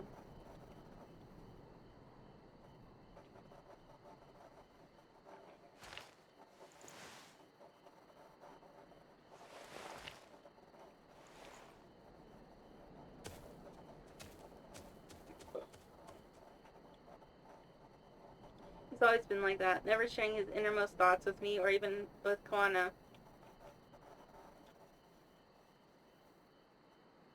It's like we're not even family.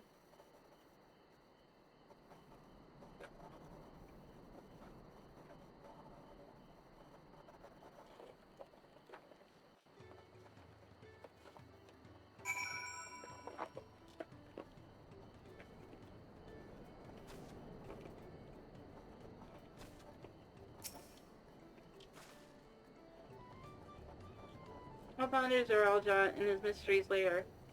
And now I need to think about finishing the feat of gold. Grab my saddle, or practice how to use it, so lead on to where the wild alpacas roam. The valley of Urunkanka is northwest of here.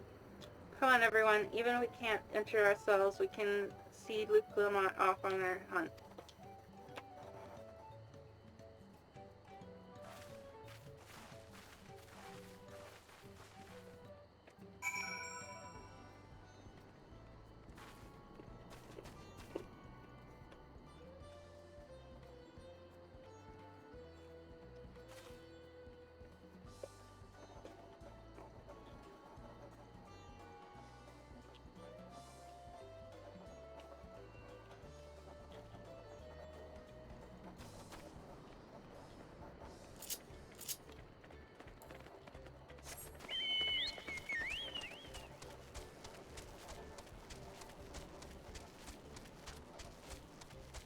Let's see.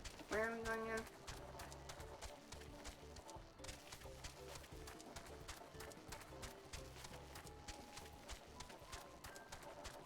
in? You think I have to follow this road? Yeah, I thought so.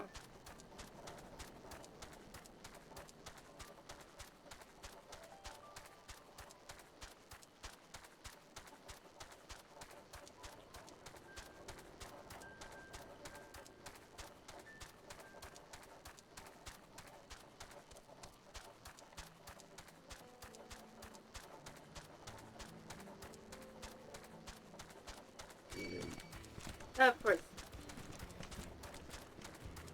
Oops, wrong way.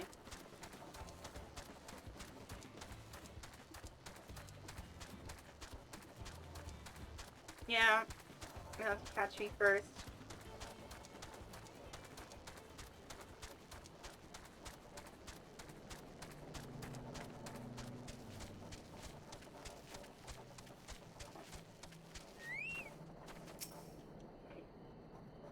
I can do this. I know I can. You're on Wuklamot as she marshals the courage to attempt the harrowing task of capturing a wild alpaca. Okay. There's a cheer.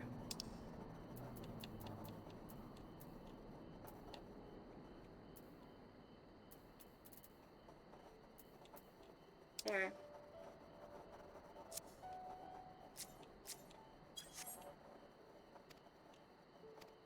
Alright,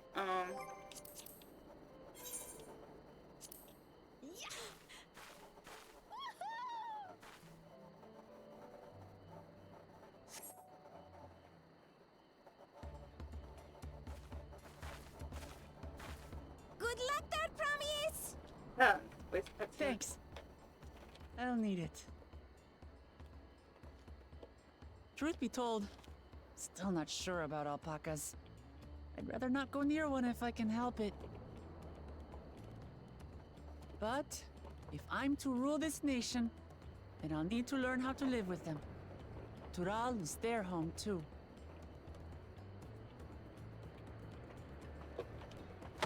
Right. I'm off.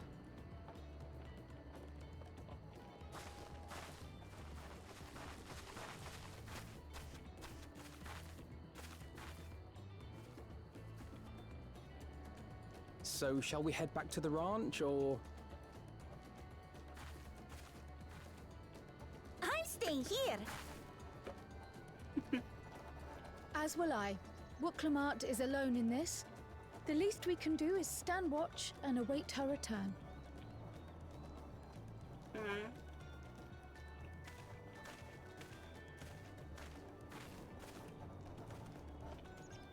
It may be a while yet. Help me pitch the tent.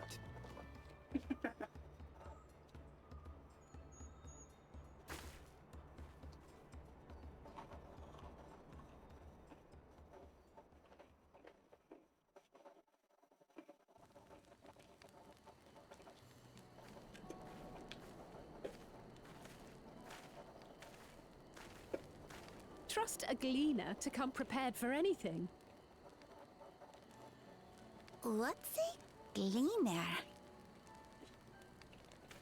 Someone whose job it is to travel the world and procure uncommon things for their employers. Erenville specializes in finding animals, I believe.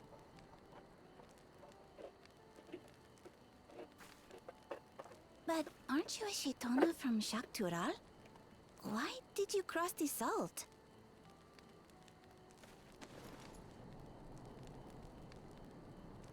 When I was much younger, the thought of leaving Tural never even occurred to me. But then, some years ago, my mentor tasked me with a difficult hunt. Something I could never find, she said, so long as I clung to the familiar. She suggested that I leave home, leave Tural, and join the Gleaners of Charlian. As one of their number, I could experience the world, immerse myself in myriad cultures and customs, see the many faces of nature. And once I had learned what is truly important, I would find that which I seek. My younger self took those words to heart, and off I went to become a gleaner. Her words alone moved you to leave behind everything you'd ever known? You must have great respect for your mentor. As it happens, gleaner work was much to my liking, and I all but forgot why I had pursued it in the first place. Yet, events conspired to put me back on the trail I'd abandoned. Wait, are you saying you were tasked with finding this city of gold?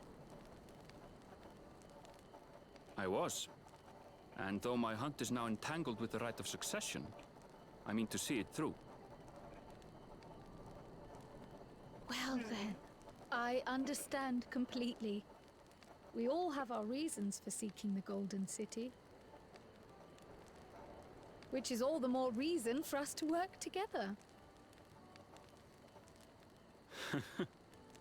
Just so.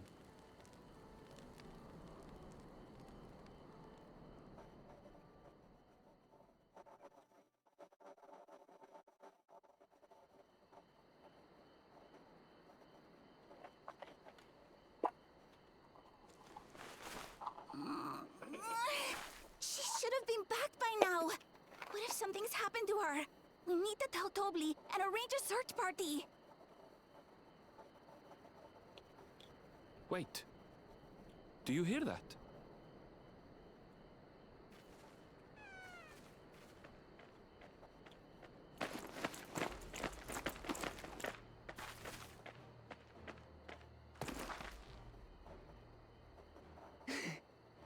They did it!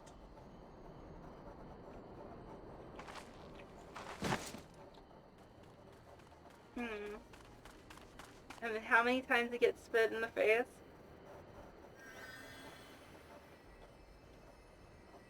You're utterly spent. And small wonder.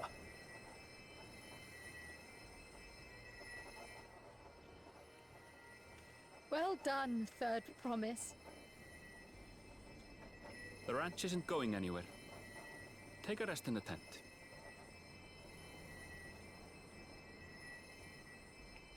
I think I will.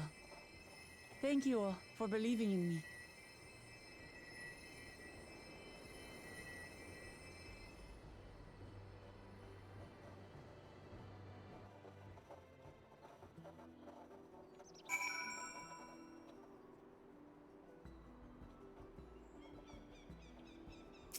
Alright.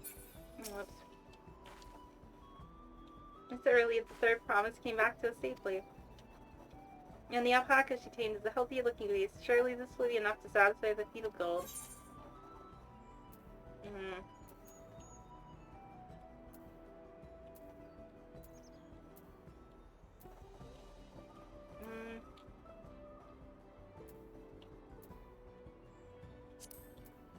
So the cactus green guy.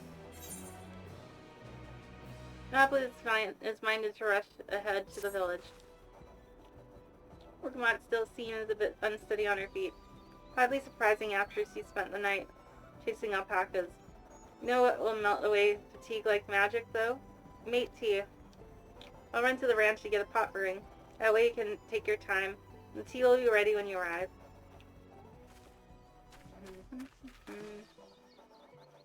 That's Mabu, so wisely suggest we did. I shall set a slower pace for our exhausted third promise. Not me, I'm gonna just teleport there.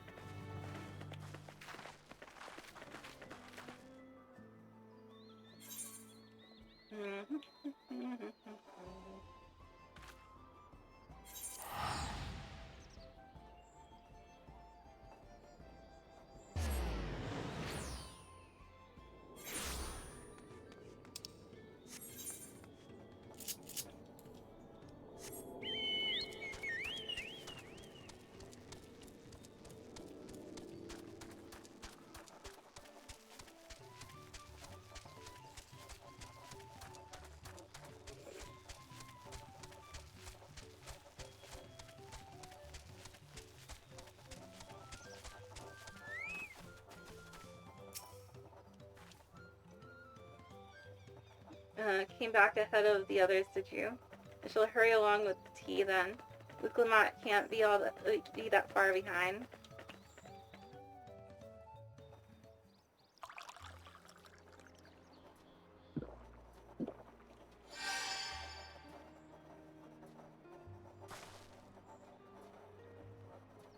No, that tea really is magical. I feel better already.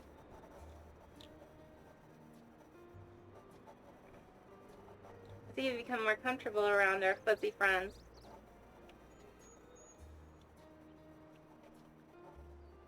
Watching this one taught me a lot about alpacas, what grasses and fruits they eat, what sounds they react to, their adorable little quirks.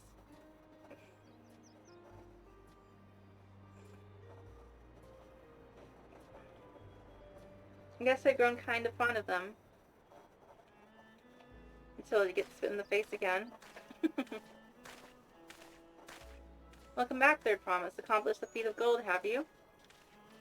My leg.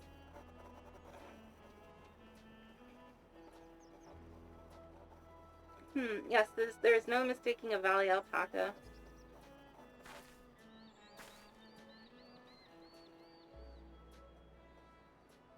I commend you on your success. Well done.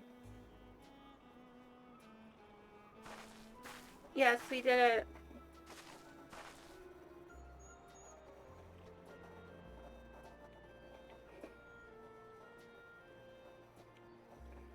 Although I couldn't find a shiny one like Zeralja did.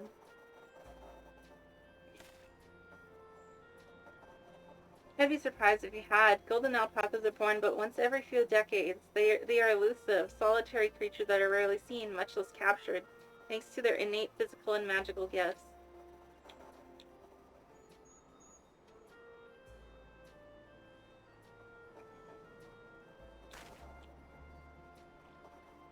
Only a single other person is known to have caught one before, that being Gulula Jaja himself. Papa was chasing alpacas too? So my grandfather's stories say.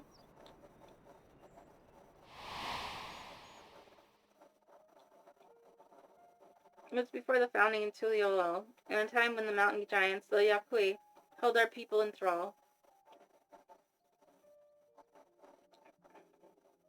Compelled by their overlords, our forebears would ride their alpaca mounts to the highlands to deliver gifts of food and other tributes. Those were wretched days to hear grandfather tell it.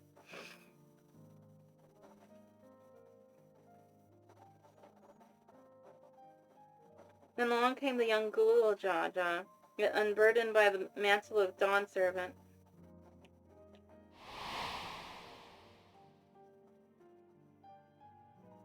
Our people were amazed by this imposing two-headed figure, equal to the Yakui in stature, and puzzled by his entourage of mismatched companions.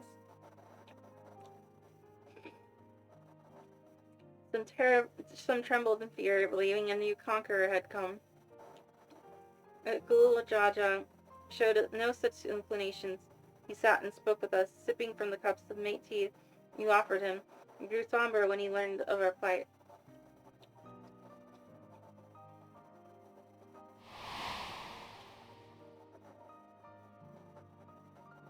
None could have anticipated what their visitor decided to do next. Gululjaja ascended the cliffs to face the giants, and freed the Pelu from the Yakui's subjugation.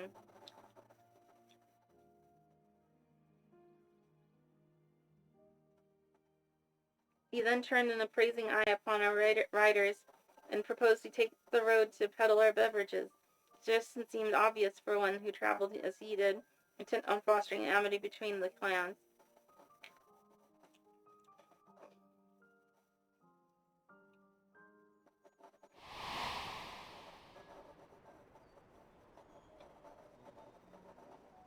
So is that a few words from Gulul Jaja transformed us into a clan of itinerant merchants?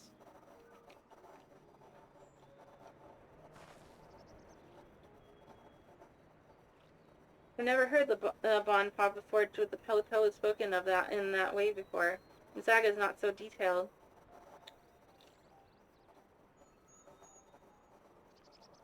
Then you may not know that Gulul Jaja sought a sure-footed guide for his trek up into the highlands. Thus did he capture a golden alpaca.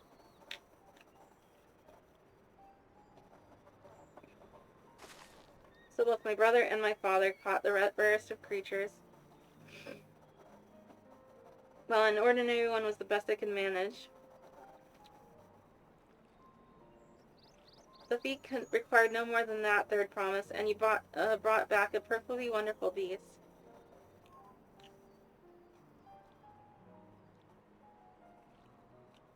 Mob was right. You're a perfectly wonderful beast. If anyone's ordinary, it's me.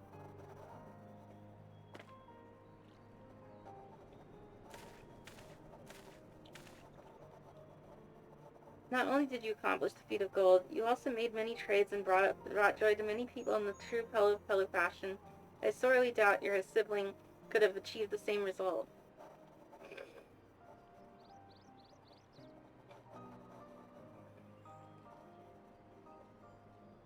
You should be proud of the accomplishments which earned you your keystone.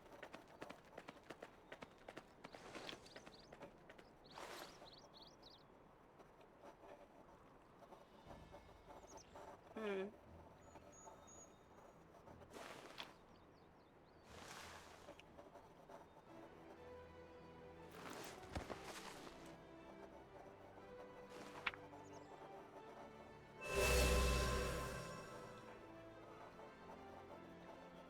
5 more to go.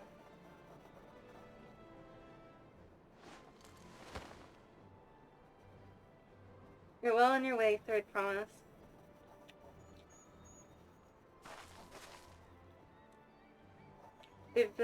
We'd have been lost without you, Mablu. Thanks to you, I learned so much about the Pelu people and your customs.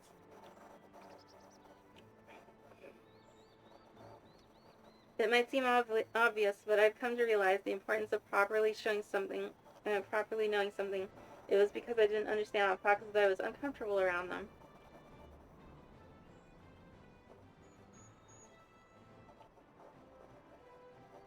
Then thank you for, thankful to you as well, Uklamat, giving me the courage to say that I wasn't sure I could ever say.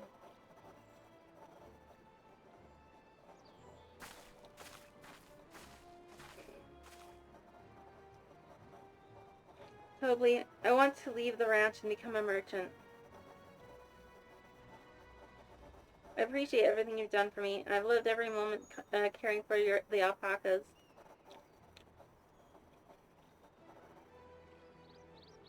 But this is something I need to do. I need to walk my own path and make my own trades.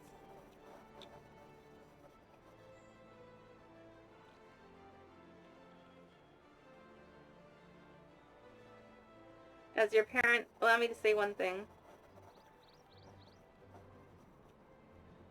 I've always tried to give my wards lives filled with as much happiness as I could provide, and never once I've wanted that to be the only happiness you knew.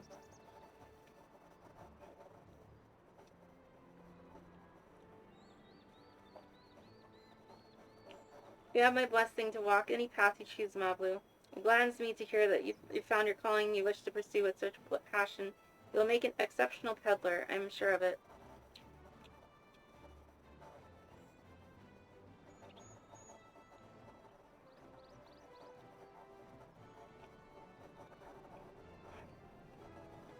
Thank you, Tabli.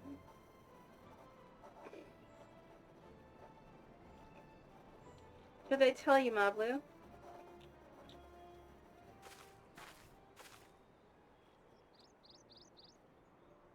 There's one last thing I can help you with, Third Promise. You need to find the Golden City, right?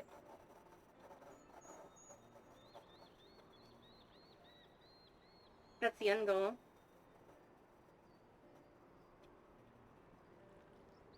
I'm going to suggest you talk to the Yakui.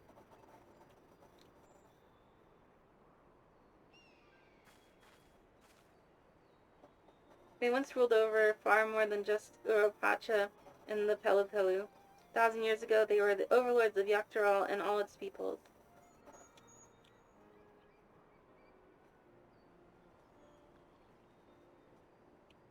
During that era, the Pelupelu were commanded to search for a city of gold. They scoured every corner of the continent, but never found any trace of that fabled place. I'm guessing it's actually, But if they didn't find anything, what could the Yakui have to tell us? I'm guessing it's, They may not have found it, but the fact that they thought to look for it at all makes me curious. Perhaps there's value in delving into how the legend originated. Yeah, I think,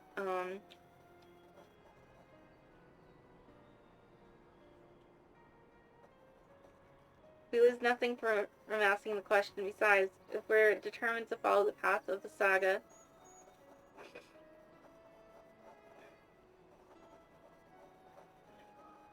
we'll be visiting the giants eventually. Yeah,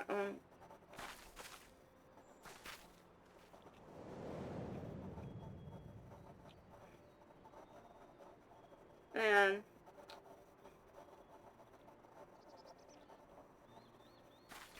oh, Kyle, I have a question I've been meaning to ask since we finished with the feet. Where did you acquire the earring?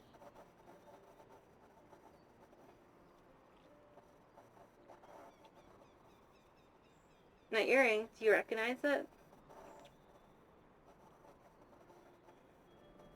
Yes, pieces just like it first became fashionable in Yaktaral around 20 years ago. Since then, it's become common to wear one as a charm for safe travel. It's only got 3 leaves, I think. 20 years ago, right about the time my grandfather made his journey, the Dawn servant implied the earring was connected to the Golden City in some way. Surely there was more to its significance than simple fashion.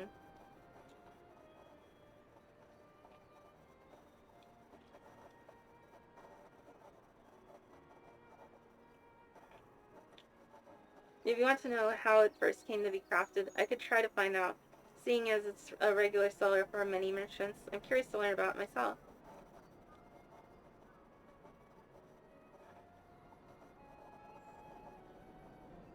I appreciate that very much, thank you. Jumping feet first into the peddler business, eh, Mablu?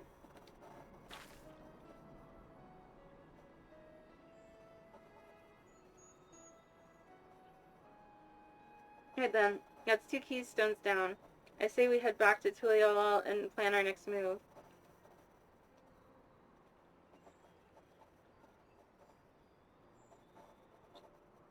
Farewell for now, and thanks for all your help. I will become Dawn servant, so make sure you set aside your best mezcal for the occasion.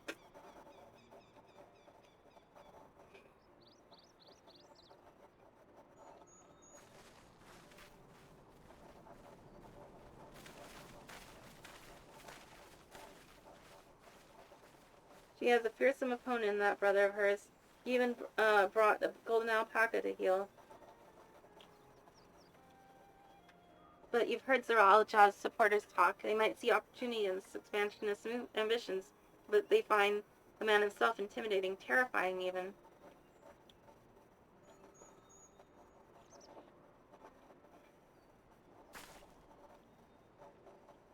Whereas I've grown to love Lamont. Everyone she meets will come to love her, too.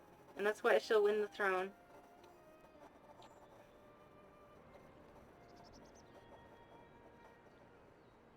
You might be right, Mablu. You might be right.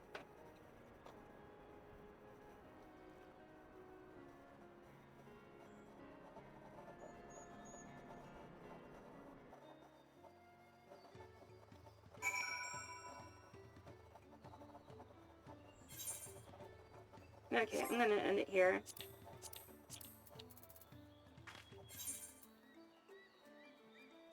No, wait, before that, I mean, by glamour.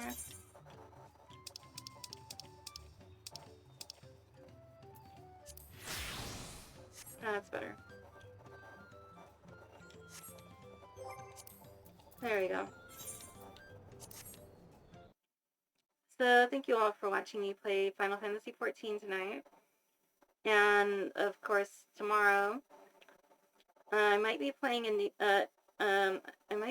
game, but I think more likely it's going to be a game I've played before. Maybe in the last few weeks. And then on Saturday I'll be playing more Stalker 2 Heart of Chernobyl. So I'm going to go ahead and play my outro. Thank you all for watching and have a good night. Bye.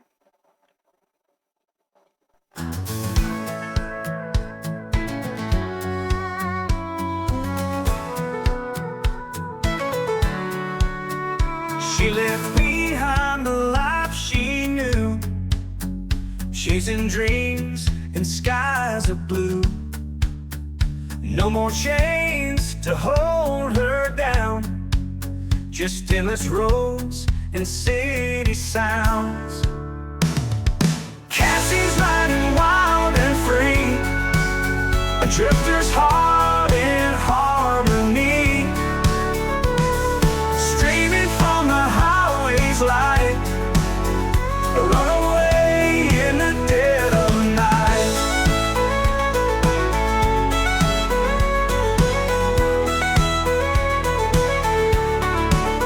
Hitchhiking through the desert sands, no control, no rules, no plans.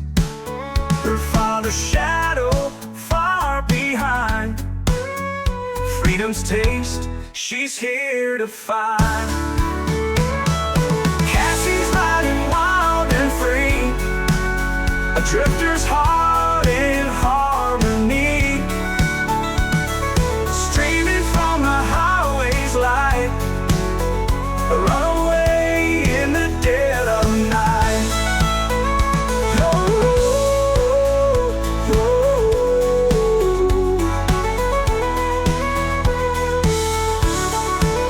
The road is hard, the nights are cold, but she won't trade it for the gold.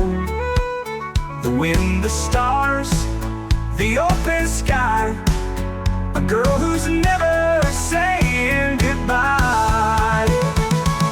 Cassie's riding wild and free, a drifter's heart in harmony, streaming from the highway's light, a runaway in the dead of night.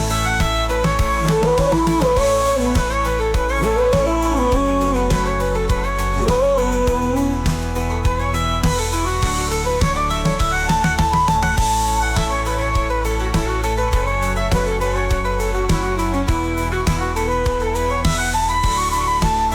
The road is hard, the nights are cold, but she won't trade it for the gold. The wind, the stars, the open sky, a girl who's never